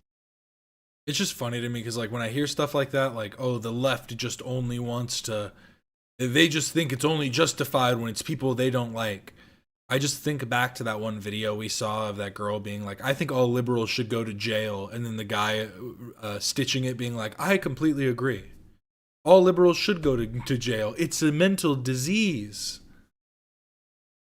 Our doors to those who seek to spread hate and division, especially to those who have supported a prescribed terror group. End quote. Hasan also talks about it on stream, and Yeet posts the clip with the caption, Hasan Piker barred entry from the UK after visa revoked. Okay, well, I didn't want to talk about it, but my visa has also been revoked. We just found out. So yes, I will not be going as it stands currently. I don't believe that I'll be able to go to the United Kingdom this upcoming week. I was supposed to Hasan's energy is always so fake. Like, it's just so fake. It just really does to me feel like he's being like, oh no, now I have to stay home and play video games. Ugh. I want to go to the UK, but I gotta stay home and play. I gotta play more Red Dead Redemption 2. It's my third playthrough. To do something with Giannis Varoufakis, do something with Zach Polanski, do something with Jeremy Corbyn, do something at the Oxford Union. And now the Labor government has revoked our visas. A sad state of affairs where obviously the interests of Israel take the highest priority. What does this hat say? New York City Democratic Socialists of America. Cringe. And it's sneak into the UK. No, you can't do that. That's not a thing. Nick Shirley can go, though, of course, because imagine wearing a hat that just said capitalism. Nick Shirley is a dog for the fascist state. That fascism is here, right? Like the administration trying to deploy subpoenas against political dissidents in the United States of America, or the UK that's like completely captive to the interests of pro-Israel advocacy organizations. Like they are moving in a way, and this is the liberal government, right? The Labor government is supposed to be the liberal government doing this, and the American government is the right-wing government doing it. Like we are in the 1930s era where I think that the administrations in both the UK and the United States of America, regardless of like, it's such like a child, like such a simplistic view. You're supposed to be the good ones. You're supposed to be on my side. Their supposed ideological differences are absolutely moving as a uniparty, and things are going to. He also said, right-wing government. They are moving in a way, and this is the liberal government, right? The Labor government is supposed to be the liberal government doing this.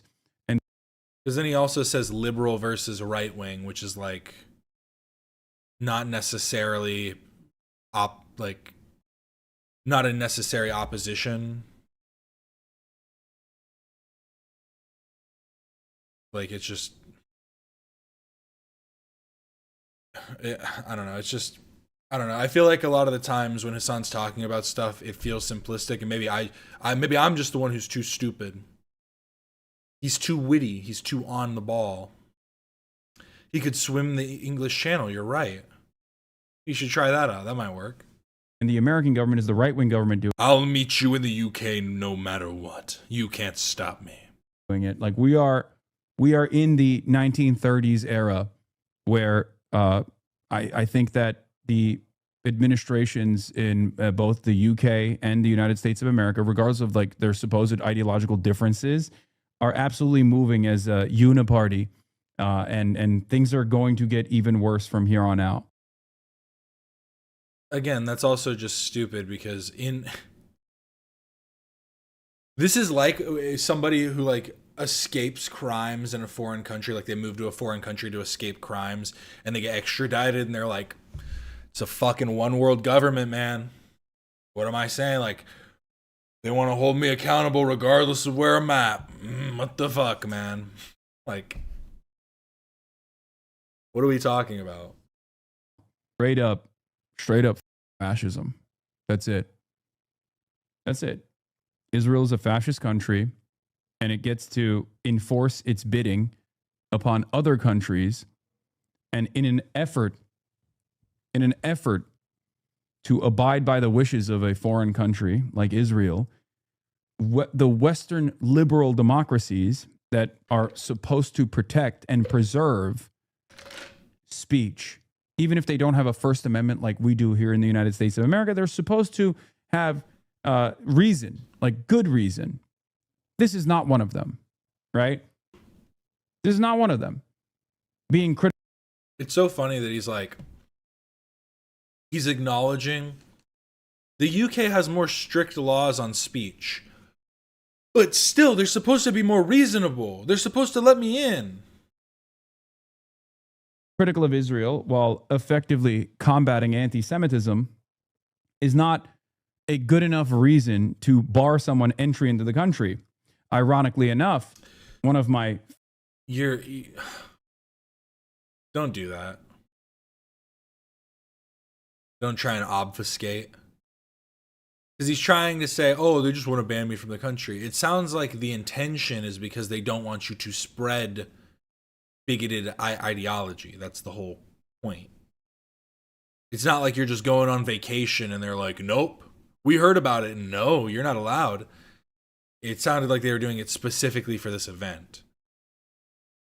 Famous speeches that I delivered. And it's been going on for a while.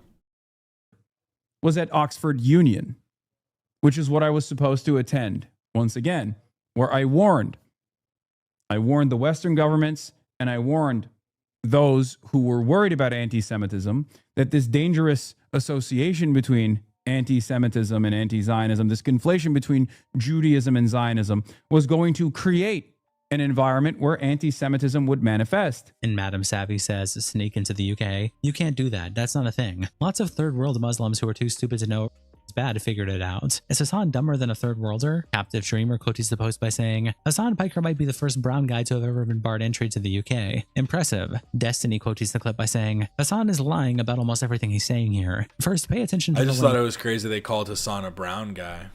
Which he's using. Now the Labour government has revoked our visas. The interests of Israel take the highest priority. The administrations in both the UK and the United States of America are absolutely moving as a uniparty. Straight up fascism. Western liberal democracies are supposed to protect speech. Second, understand Hasan was never refused a visa. His ETA, electronic travel authorization, was revoked, which is the equivalent to a visa exemption or a visa waiver, similar to the ESTA visa waiver available when traveling to America. At the end of his rejection, he's invited to apply for an actual visa, but he chooses not to do so. These foreign collaborators / paid actors like Hasan constantly fixate on issues without offering real solutions. Israel-Palestine, they have zero realistic solutions, so they can infinitely attack other liberals for not being good enough on the issue, and routinely lump together all political parties into a single entity to be attacked from the left with his fellow Marxists. Every talking point he gives is designed to maximize hostility towards the West and Western governments, especially aspects of those governments that are hostile towards anti-American interests. Pay attention to his language going forward. It will routinely fall along these lines, and it is not by chance or mistake. Michael Knowles quote tweets Yeats' clip with a bunch of thumbs up and a UK flag emojis. And Kangman Lee says, it's hilarious to seeing leftists demoralized when they get a modicum of the treatment right-wingers have gotten for the past few decades. Tectone says, this is only the beginning. And Kazahana says,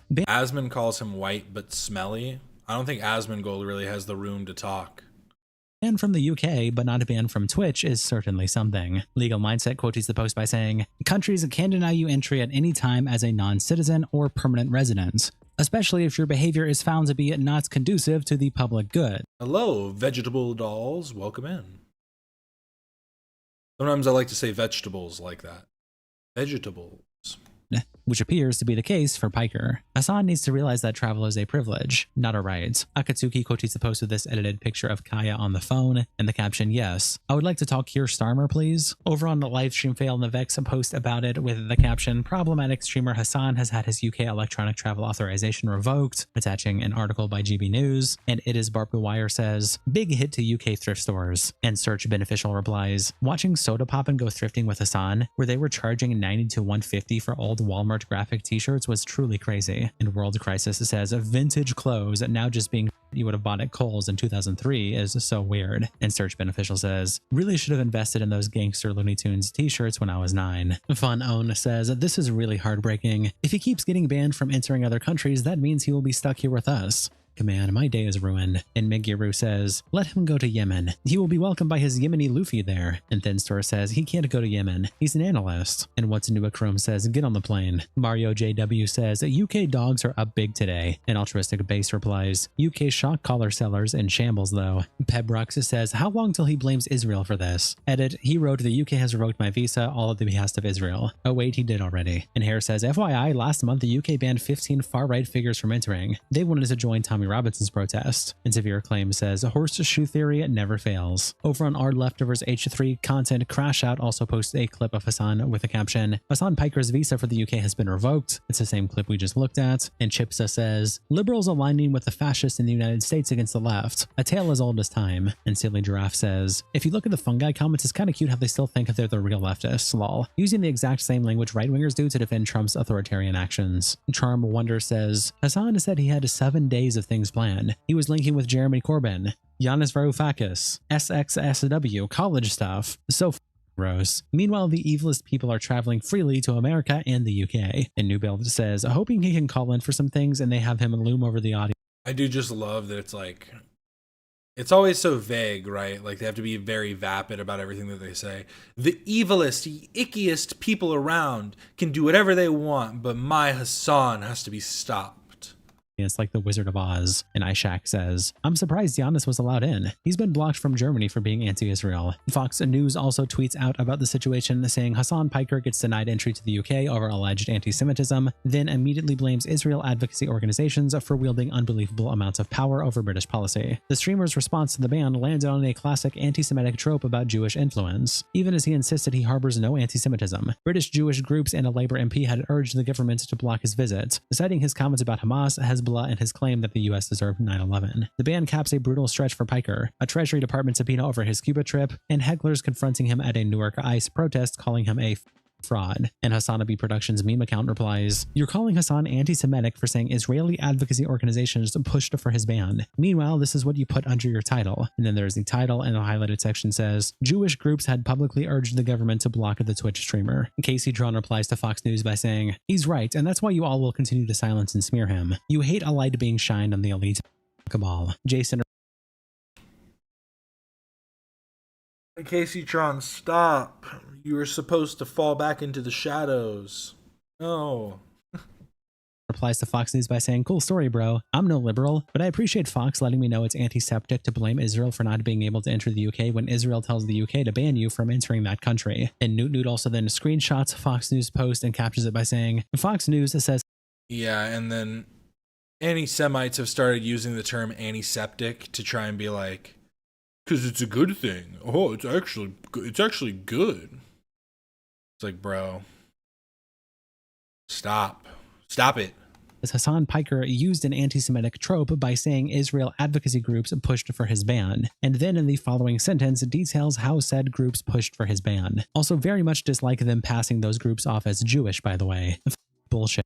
And Doofus says they are Jewish, though. And Newt says the group's purpose is for Israel and Zionism. Their Jewishness is immaterial, as we know plenty of non-Jews hold a similar purpose. And Glenn Greenwald quotes the post by saying, how did the person at Fox News who wrote and then another person who edited this article on the UK's banning of Hasan Piker not realize that the second paragraph completely negates the truth of the first? Stats for Lefties tweets out, breaking. Labour have barred anti-Zionist Twitch streamer Hasan Piker from entering the UK after Zionists demanded his visa be revoked for opposing Israel. Piker was due to speak at the Oxford Union, but today confirmed Britain has revoked his visa for criticizing Israel. And Hasan quote tweets it by saying, ironic, because a year ago, I delivered a speech at Oxford Union about the dangers of conflating Judaism and Zionism and how this foments anti-Semitism. Since then, the government has arrested pensioners for protests. I saw that. It was going viral. Again, this was another instance of people who hate watch, because I got fed this and I thought it was on the H3 subreddit, but it was on the Hasan Piker one, and it was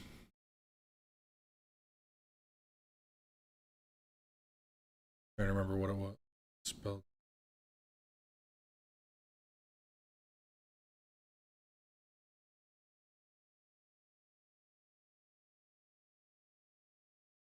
Hasan Piker's speech on anti-Semitism is going viral again. Anti-Semitism is a canary in the coal mine of fascism. It's one of the oldest bigotries that has caused those of the Jewish faith a tremendous amount of pain. From pogroms to the Holocaust, Jews have always been singled out by those in power as a scapegoat for instability and economic volatility people in power cause. A resilient, nascent anti-Semitism is a constant threat, especially as economic instability makes those in power seek out old targets. They're not very creative, usually. They just always rehash the same propaganda over and over again. This is precisely the reason why I am terrified of the conflation of anti-Zionism and anti-Semitism. The conflation is dangerous. The issue is, right, is that he's correct, but he only believes that the conflation can be made by the viewer. It's only bad if you're the one claiming a conflation has been made, but the actual conflation's happening through your like ideas, like the conflation being expressed through your language is somehow like negated because you're just saying, well, no, but I'm not. Did they switch the thumbnail and title? Because this one's been up for a while. Saikuno returns, Reckless Ben's stunning update. H3 show number 277. Bro thinks he's giving the Gettysburg Address. Valid criticisms against the state, especially as all of the violence is unfolding, and everyone can see it. Valid criticisms against the state committing these atrocities and tying it back to Judaism is a cynical ploy to stop all matter of conversation is truly terrifying. And I think it directly causes anti-Semitism to fester. Well, because that's the thing, Hasan, though, is that there is a difference between people criticizing you and saying the things you're saying are anti-Semitic versus you being an anti-Semite for previous anti-Semitic statements. Because again, you can say, it's the same argument that FD Signifier and Bad Empanada were having. It's the debate that they were having, where it was like, it's a slur that's you saying goy slop or calling people goy slaves. Why are you saying that's anti-Semitic when I'm using it as to fight back against Zionism? Honestly, it is a bit better than Bad Empanada's explanation, though, because Bad Empanada was just going full mask off and saying, I don't care. This bigotry is justified because I said so.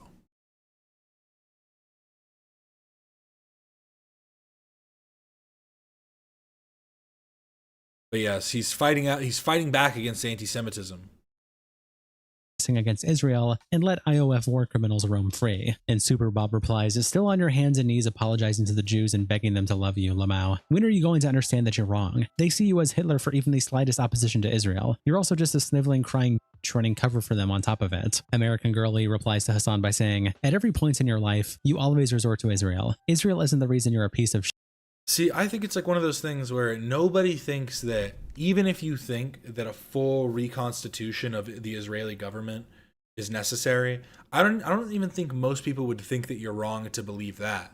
The issue comes from the idea of the destruction to Israel. I mean, we don't even talk about these statements because they were made so long ago at this point. But remember the like go back to Brooklyn type shit, like the, you know, like, oh, just send them back to wherever. It's like, come on.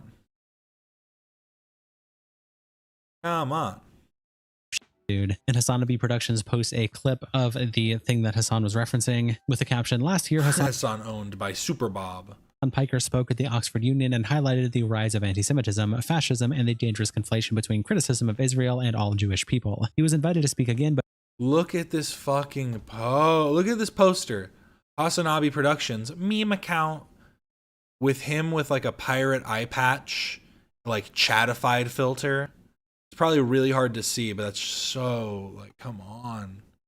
But pro-Israel groups successfully persuaded the UK government to ban him from entering the country. Anti-Semitism is a canary in the coal mine of fascism. It's one of the oldest bigotries that has caused those of the Jewish faith a tremendous amount of pain.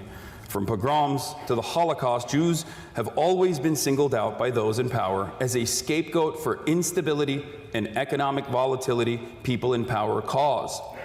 A resilient, nascent anti-Semitism is a constant threat, especially as economic instability makes those in power seek out old targets. We saw this. I just pulled this up.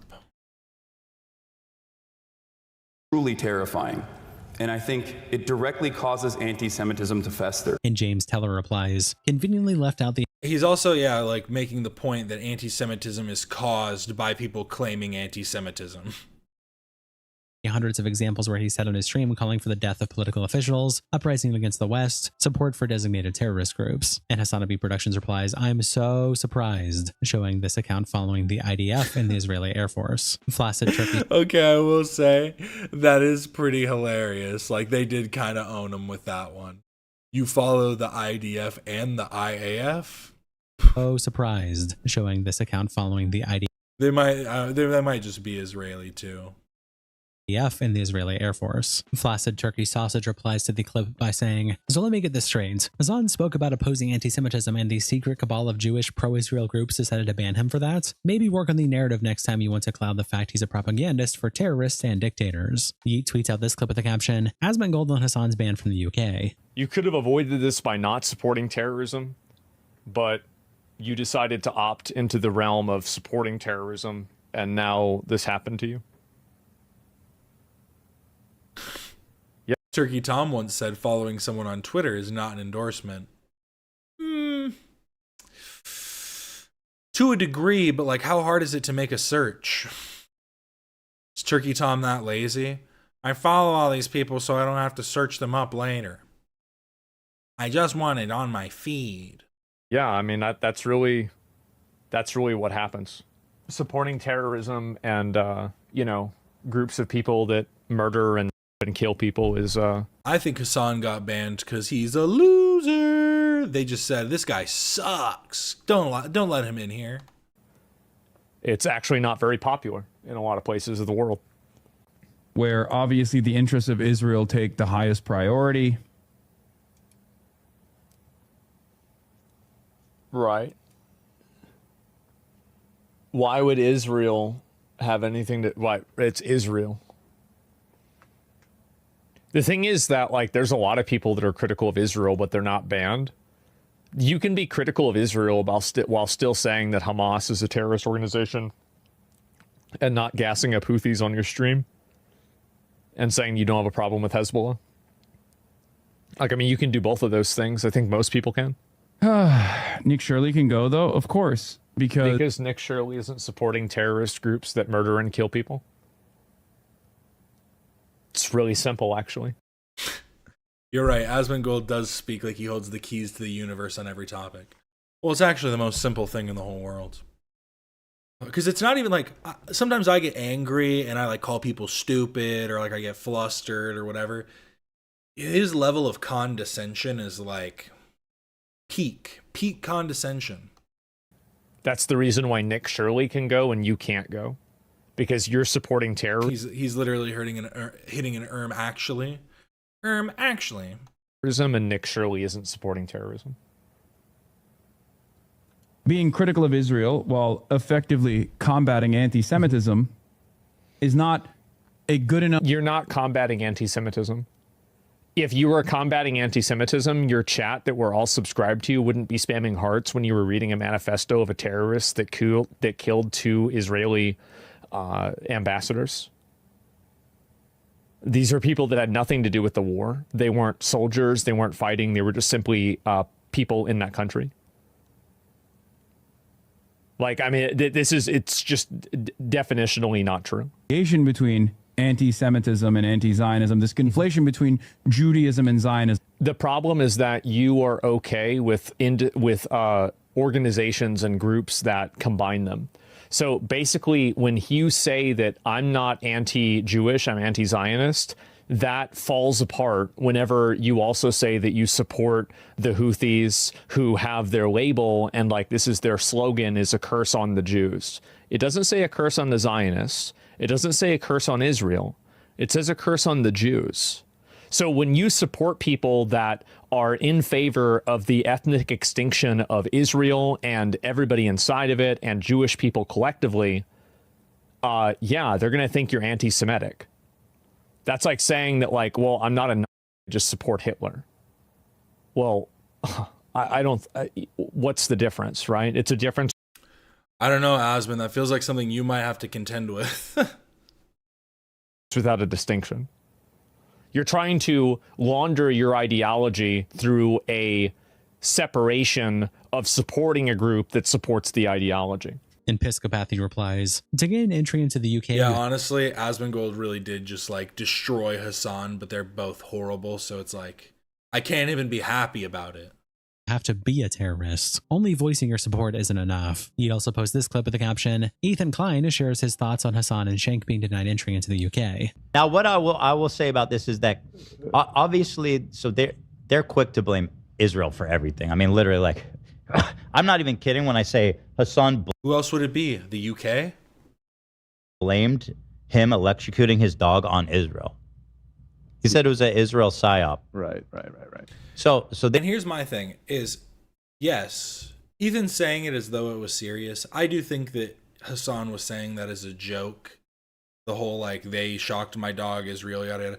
But I think that him making those type of jokes kind of lessens, like, the credibility that he's supposed to hold. You know what I mean? If you're just making jokes offhandedly about serious topics that you're supposed to actually be, like, discussing and carrying, like you're supposed to be carrying an actual sense of awareness and a bit of care for. I don't know. I think, like, joking about it that loosely is also kind of an issue. They're quick to blame everything on Israel, but because, like, he does believe in, like, which, I mean, it's not believe in, it is true, but, like, Israeli spyware and stuff. And he's talked about, like, them using it in, I think this is just a theory, them using it for, like, ICE. ICE is using Israeli spyware or something. There was something like that. The people lobbying to get him banned were... There was Israeli spyware in his shock collar. It's a shock collar. I didn't press that button. I swear. For sure, pro-Israel. But I really think that this is a bit of an abdication. I think on some level that he blamed Israel for pushing the discourse. If that's true, then that is just him being anti-Semitic. And, like, you could say, like, well, how is that anti-Semitic? Because, yeah, it's like, it's one of those things where you try and disconnect and act as though that's not the intention. But if you're saying Israel is the reason this story got pushed, then what you're saying is in some way Israel or Israelis have control over the media, which is, again, a parallel to the idea that Jews control the media, which is like a whole, like, yeah, it's like the conflation's been made. Don't get mad at people for pointing it out. Of responsibility. Rip out my headphones? What happened? I mean, the guy goes online and did he he's get not claimed? just, I mean, sure, but the people lobby and am I wrong? Friend on so there's like, but don't be an idiot. He is it? And his sense and irritability replies, Ethan Klein is a far leftist. Oh no. Was it that? Sorry, I think something was glitching out on my end. Likened Hasan to extremism on the right. Excuse me. And you can see it in no better place. Hasan's former or co-worker and current still friend, Anna Kasparian, who recently went on Candace Owens' show to circle jerk about Israel and horseshoe theory in action, right? So, yes, I would consider Anna Kasparian and now Candace Owens extremists on the left and the right. And they've been fairly consistent in trying to stop both. In fact, they've banned more anti-Muslim extremists by the same token than they have to do with what they've perceived as anti-Semitic ones. This happened in April of this year. So right off the heel, or right before yours, Home Office blocks anti-Islam influencers from entering the UK. So this was right before you got banned. I'm talking directly to him. And they gave the same reason. Secretary Shabana Hammoud decided that Gomez, that's one of the people that was banned, would not, quote, not be conducive to the public good.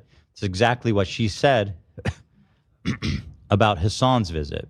And Sense and Irritability replies, Ethan Klein is a far leftist, exactly like the others. He's just a complete hypocrite in that he supports Israel as a Jew. You can hate Hasan all you like, but don't be an idiot and let him get away with that. And Shaman and Gooning says, you could just tell he barely gives a f about this. It's like watching a train wreck that lasts forever. Just hang out with your kids, buddy. Jiggle Billy says, why is someone named Shabana? I like that Ethan's job is doing the podcast, but people always love to use the insult of go hang out with your kids. Why are you doing this? Why aren't you at home with your kids? And it's like, what do you do during the day? Are you just at home with your children all day? What are you talking about? You go to work. You have something you do. They listen to the radio. They hear something they don't like from like a radio DJ. They're like, go home to your kids, buddy. What are you doing? It's just such a pathetic response. Mahmood, the UK Home Secretary, lol. Variety also tweets out a statement. I feel like the people who say go home to your kids either don't have kids or hate their kids at home. Like they hate having to go home to their kids, so they're just like, go home to your kids.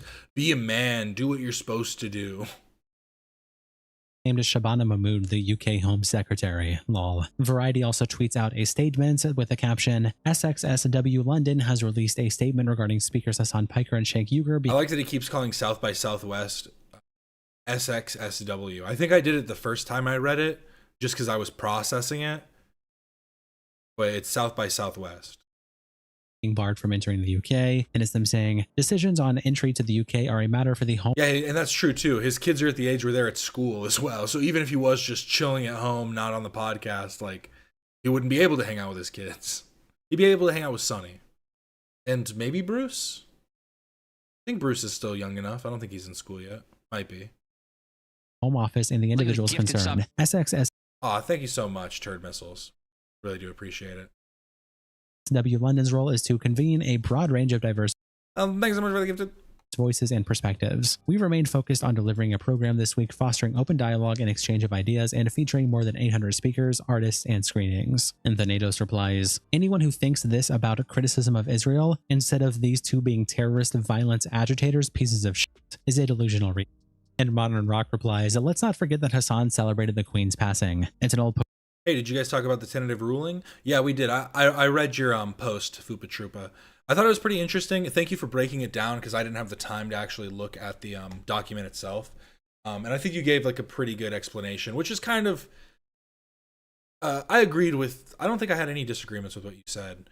And I think that in general, yeah, it's like, the issue that stems from it is, I made the joke that it's like, if anything, it's just a benefit to me because it just means I can do shittier reactions. That's kind of like the point that was being made by the lawyer, by the judge almost. So we'll see what happens because I'm pretty sure it's going to continue today.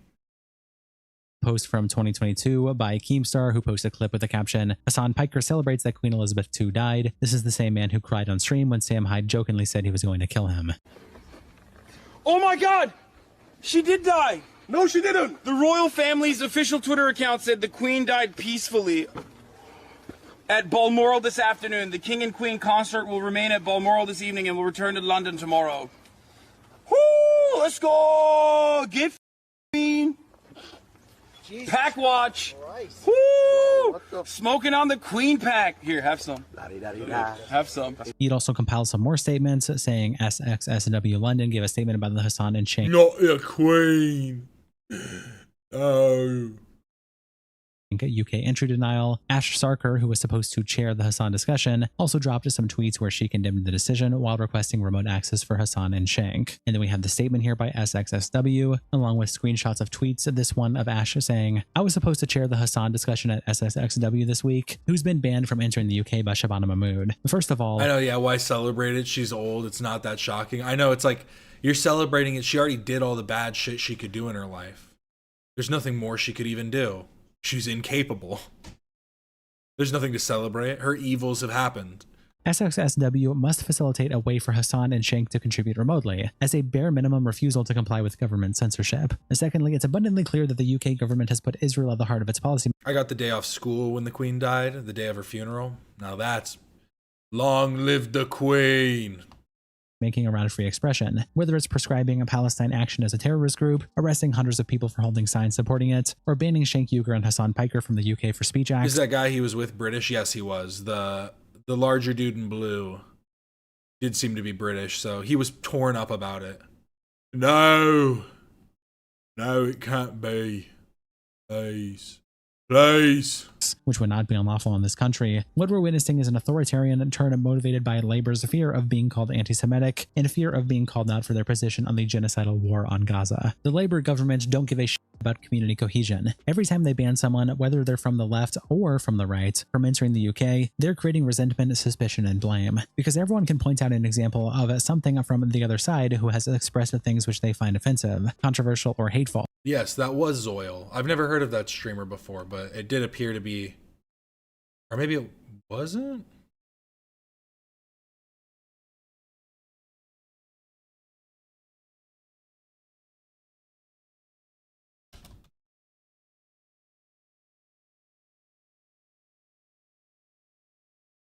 Yeah, it was Zoil. It was Zoil for sure.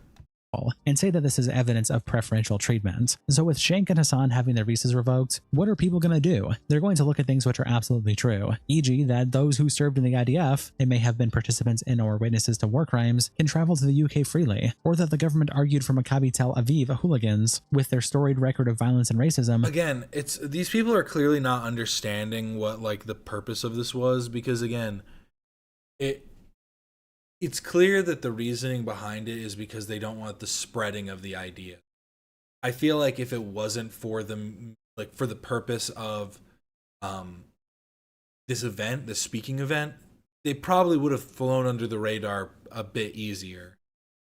But I feel like in a lot of these cases, that is kind of like the tipping point. To be able to come to Birmingham, or that there are many journalists such as our own Melanie Phillips who can say things like there's no such thing as the Palestinians and happily have columns here and travel as they wish. And there's going to be a percentage of people who go way beyond seeing this as the result of UK foreign policy, political short-sightedness, pro-Israel lobbying, and pervasive racism against Arabs. They'll instead offer anti-Semitic explanations, blaming Jewish control of institutions. What Keir Starmer's government is doing may as well be designed to create an anti-Semitic backlash in this country, putting Jewish people of all political beliefs squarely in the frame to absorb blame and hatred for things that this government has done. You don't foster community cohesion by having the government ban people from speaking. The role for the state is to set a reasonable bar. No incitement, no libel/slander, and let the people contest ideas between themselves. See, and again, it's just fucking, you do you not see what you're doing? You're doing it. Oh my God. It's so funny how they go, there shouldn't be a conflation between Zionism and anti-Semitism, but you banning this guy for his statements on Israel is just going to cause more anti-Semitism within the country. What? Hasan then tweets out, what? SXSW was a minor part of my trip to... Because what you're saying is his statements are not anti-Semitic, so what his statements are claims on Israel. So you are saying, like, it's just so ridiculous. In the UK. They totally didn't defend me or Cenk at all. They're actual losers and I will never work with them for the rest of my life. If you bought a ticket expecting to see me, you should demand a refund. And Madam Savvy replies, did you speak up when right-wingers were barred entry last month? No. Attaching this post by the Muslim Council of Britain that says Valentina Gomez blocked from entry to the UK by Home Office back in April. Hendricks cool replies to Hasan by saying, solid tantrum. I can visualize you stomping your feet like an overgrown toddler. Based Mexican says, did you think SXSW was going to lay everything on the line for a communist Twitch streamer who's under federal investigation for assisting the enemy? Are you how narcissistic? The based Mexican, based_Mexican 69 with an AI image. Can one be? Your Marxist hug box has been blown wide open, traitor. Ash, whose tweets we were looking at, then quote tweets Hasan's post saying, I pulled out of SXSW London, and I hope other speakers and chairs do too. In a message saying, Dear Redacted, having read the SXSW statement on Hasan and Cenk being denied entry to the UK, I'm afraid I have to withdraw my participation. If I were in their shoes, I would hope that any organization which invited me to speak and had their programming interfered with by the Home Office would have had the minimal expected integrity to offer some defense of lawful free expression and condemn government overreach. Thank you for your invitation, Ash Sarkar. Along with Yeet also tweeting out this clip in the caption, Hasan goes at SXSW for their disgusting statements. Because South by Southwest is like, I guess, a very popular brand in the UK, or this is a big deal for the UK. This is the second year they're doing it or something. I don't know. South by Southwest is fucking huge. What are you talking about? I don't really know that much about this event that I'm going to be speaking at. I don't really care about it, whatever, but for some reason it's a big deal. I don't really know. And they had asked me, and I was doing it as a fucking favor to South by Southwest because some friends that I trust wanted me to do it. So I was like, sure, I'll attend. I'm already going to be in the UK. And it's not like they're paying me, right? I'm not getting paid by Southwest to do this, right? It's actually really insane. I'm like doing this as a fucking favor, and they're literally like farming donations off of my image, off of my likeness.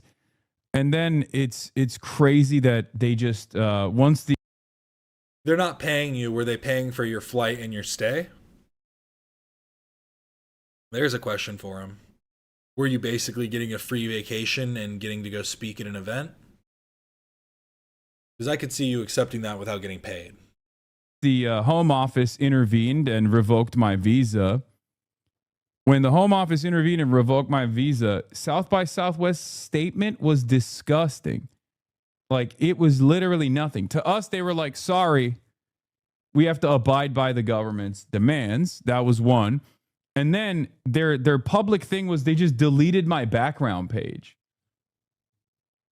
Like, they just deleted my speaker page. Like, as though, like, they hit me with the well, you're not speaking there anymore. Trotsky cut. I couldn't believe it. It's like,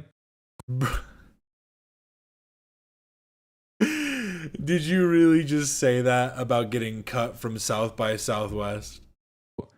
Like, they hit me with the Trotsky cut. I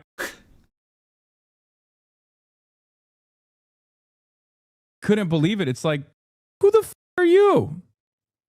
Are you kidding me? Any sincere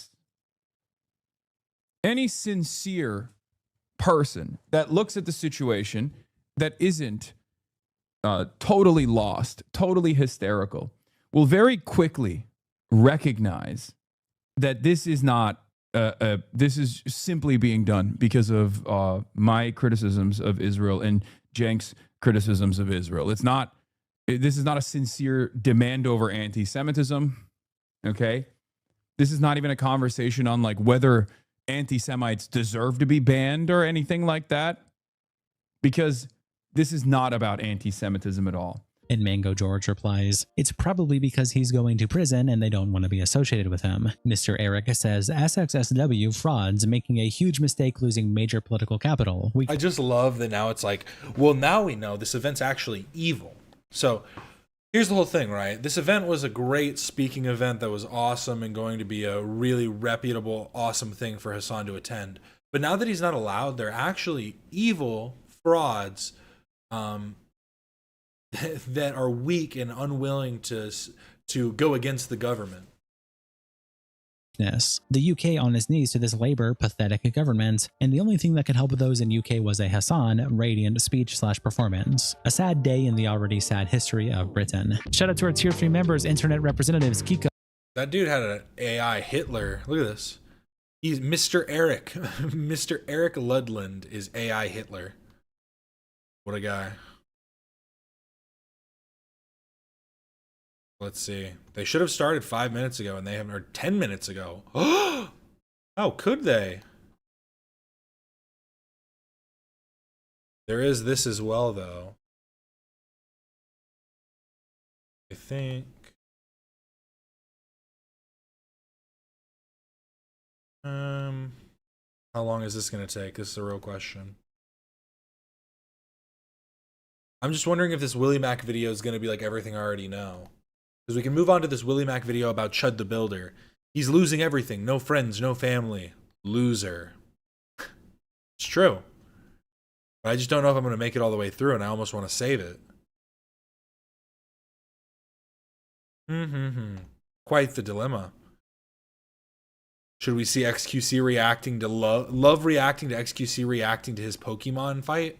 Ladies and gentlemen, then, if things couldn't get even crazier, our boy, our juicer legend, who of course has inspired me in a lot of ways for streaming. This is the reason I say juicer all the time. He's the reason to a lot of things. So, ladies and gentlemen, the juicer himself reacted to my clip And it wasn't Sorry, just love. like a quick It's reaction. your He's clip, not mine. reacted to probably 3 or 4 clips of mine in the past, but it's never been quite a reaction like this. Like, he never took time to a point where it would be a full highlight. So I got pretty excited when I saw this. At first, I saw him doing it on the stream. I got sent the clip immediately. But then I saw them posted it on their YouTube channel. I do wish they maybe linked something here, but I think it's fair because they just watched the Reddit post. It's all good. I wish they linked. If XQC Clips is watching, I would love a little link. That would be awesome. But I think at the end of the day, it's fine. I don't care. It's W's all around. I mean, it's one of those things where you might not have gotten linked, but it does say streamer Young Fika, so if they're looking for you, they'll find you. W's all around. He invented juicer. Yeah, he invented the juicer terms. So let's start watching.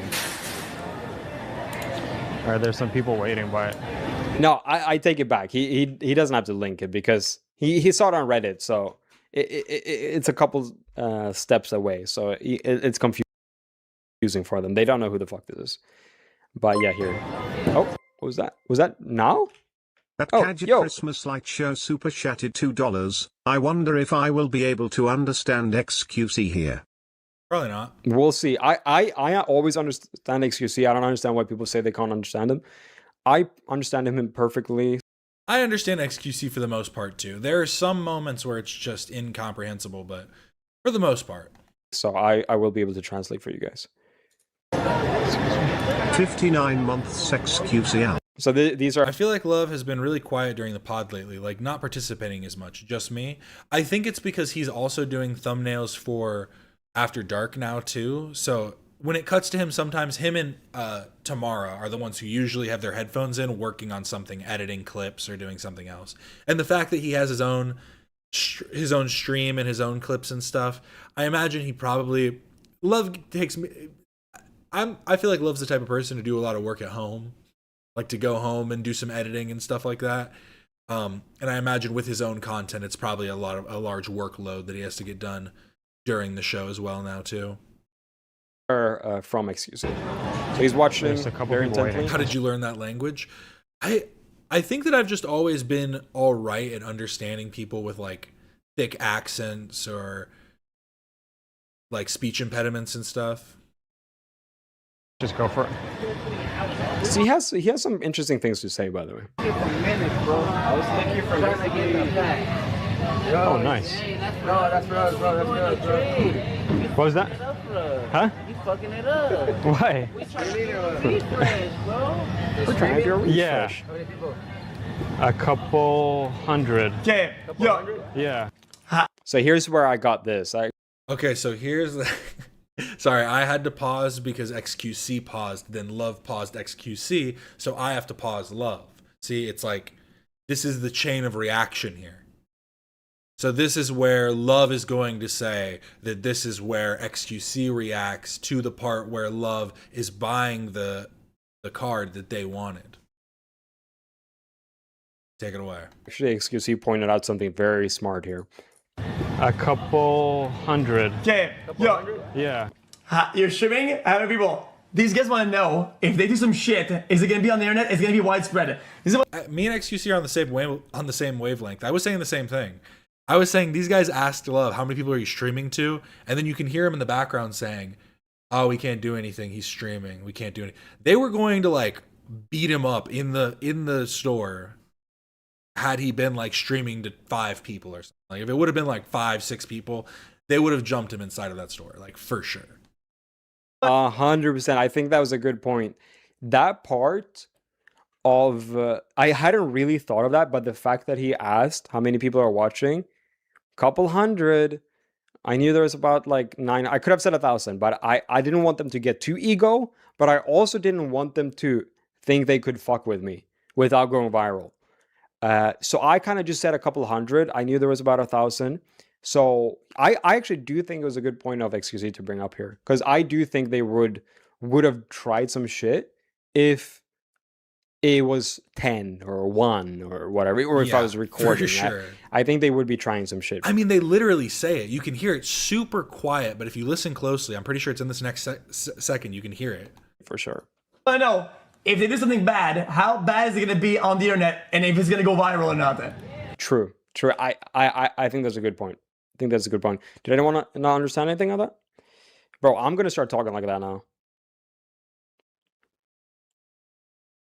Of course, they're not going to. That's crazy over Pokemon. I mean, you have to remember, these people are going to scalp Pokemon. Not like rip their scalps off, but like, if you're a lowlife enough that you're trying to make like a couple bucks off flipping Pokemon, like if you're not a true collector, because I follow some of these guys on YouTube that like they go to the conventions and they sell cards and stuff. I just saw one video where a guy literally was helping a kid who got ripped off, and this guy went over to this other person's booth and was like, "Hey man, why are you ripping off a kid? Give me the fuck." He was like, "Give me that shit back right now," and like made him return the trade, and but I follow a few of those guys, and they seem like they're pretty good community. A lot of the time, they're like giving free cards away to kids. I know Love does that too. It's these people that are the scum that just want to make a quick buck. That think they found a new method, like something to do. It's like it's the same as gambling. They just think that they have a better odds. To fuck with you, especially with all that heat. Yeah, 100%. I get one card. What? I'm streaming? Yeah. Why do I need to ask you guys? We're doing the Oh, come on. We're doing the trick. It's a kid's game. Come on, chill. I'm the only kid. Well, you could, like, would you guys do the same to a kid if he came up?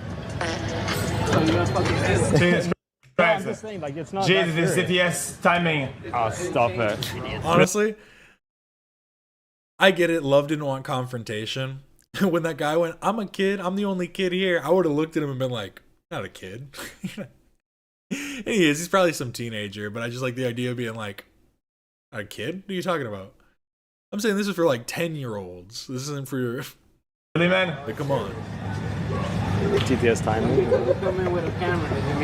Chat, why are they waiting for? Okay, chat, let's be honest. He's trying to Scalpers are fucking broke ass bitches. True. They wait and they fucking scumaz these fucking things for like fucking $4. Yes. Buddy, the margins on these is not even anything worth. That's why the collection is better, like building up your collection, because then, all of a sudden you found one card that's worth $4,000, and then you have a reason to go to the convention and you can try and trade off with people and trade some of your smaller cards and do like this and that, and like, but hoping like your pack is somehow gonna blow is just so dumb, and doing it waiting for these refreshes. I've started seeing it more and more of like people and like coming and like they really are insane about it, to the point where it's just like it's not fun anymore. Like, this isn't fun for kids. Like, you really do need to keep that like whimsy as part of it. They started? They did start. Thank you so much for watching. I really do appreciate it. I'm going to finish up this video just because it's got a few more minutes. But I really do appreciate everybody for stopping in. Remember, like, subscribe if you haven't already. I do this every Monday, Wednesday, and Friday. So I'll see you back again then. Let's finish this up with love. Worth anything. Exactly. Yeah, no, it's not worth anything. They might be able to share a little happy meal between them three. So yeah, 100%. They're just fucking stupid. It's cringe. Whatever. Yeah, whatever, bro. Nice. I hate motherfuckers like you. I always like it when he says that. I hate motherfuckers like you. It's like you too. Yeah. I mean, it's basically a you too kind of situation. Yeah. Idiot. Look, $5. Been a juice Why for didn't you years buy now. it? Well, he's being a little bit. He doesn't understand. It's like Hot Wheels. My dad is a collector. My dad is a collector of Hot Wheels. He has tons and tons of Hot Wheels, and we would go treasure hunting here and there. And my dad isn't the type of guy where he's like trying to get over on people, but like he's seeing those guys. He'll go, and then there's guys that like, rip apart the whole thing trying to find these treasure hunts. And the whole thing is, if you pay $2 for a car, you can end up flipping it for like $20 or something. Making 10 times your money on a $2 car is like, that's pretty good. But on these cards, the margins are way smaller, and that's why it's like. And like with like something like a Hot Wheel, that's easier because you're hunting for it. You're actually looking through the car, seeing which card. Buying a pack, you're just getting a random pull. And so yeah, it's like it's literally gambling. So important. Producers who can Wait hear a you. minute, brother. Okay. We were actually sitting here. Well, hold on, doing back up, something. bro. Come on. We were actually doing something, bro. Okay. You know what Explain, we did? explain. I'm curious. We actually got a pack, Uh-huh. and there's a 10-minute method if you leave a Excuse me? pack in here for 10 minutes. By the way, that moment right there, I think also should be noted. Me saying "excuse me," just going ahead and paying anyways while he's yapping. If you leave a Excuse me? pack in Excuse his reaction is pretty funny. here for 10 Facepalm me. minutes, it gives a better refresh. Okay. But since you walked up and we tried to get Right. your attention from the first pack, Right. and you're still getting your packs. Mm-hmm. You know what I'm saying? So now that you know, Yeah, let me just get the packs and then it's all get yours. the fuck out of here. What? Okay. Chat. I wish XQC saw the rest of the clip. He would have fucked with me giving him the job application. They need to install a camera AI, right? Let's see XQC's solution to how to stop the scalpers. Big This brain, is right? true React Inception because it's like we got my chat over here, we got Love's chat over here, we got XQC's chat here, and then all three of us. This is beautiful. Chat. They need to install a camera AI, right? And it says, "Yo, bitch ass brokey that's been fucking scamming my shit, get the fuck out before I pull out the machine." Machine, bro. Yo. Honestly, that's what they need. They just need like turrets. Just like turrets pop up. Brr. Please, no loitering around the machine. And then as you walk away, they go back in. I couldn't have said it better myself, and I won't. You know what I mean? But I agree. I agree totally. Idiot. And then you go. If you don't, you go to pay some money to buy a new pack. Some fucking hole opens up with an arm and it goes. Bonk! That's what I would do. Bro, there's a reason why he's the top dog, bro. There's a reason why he's the top juicer. He got the best ideas. Get this man into fucking Pokemon headquarters right now. We need this installed ASAP, bro. He's so funny. They gotta just decline your card if they detect the same face. And yeah, no, totally. But also, no. I mean, they could literally just do a card limit. Like, if you're buying on a singular card, like, it'd be able to tell if you bought on that card. So then people could do like 3 or 4 different cards or whatever, but you're only gonna get a couple packs out of that, unless you're walking around with like 10 cards on you. Yeah, if you buy too much. Yeah, if you buy, there should be a limit. Oh, my mom's calling me. Not right now. Oh, dude. If you're trying to scam my shit, put an arm in there and then fucking. Whoa! That's it. Whoa. Yeah, no. That's it for you. Yeah, you enjoy that. Yo, that's so funny. XQC for president. Yes, sir. Yeah, get him in there, bro. President of the company right now, man. President of so Canada. funny. Look at him. Oh, I can't get enough. I'm so glad I panned back. Him just standing there posing. Oh my It looks God. like he's pulling his pants down because of the way he's sagging. Oh my God. What is this?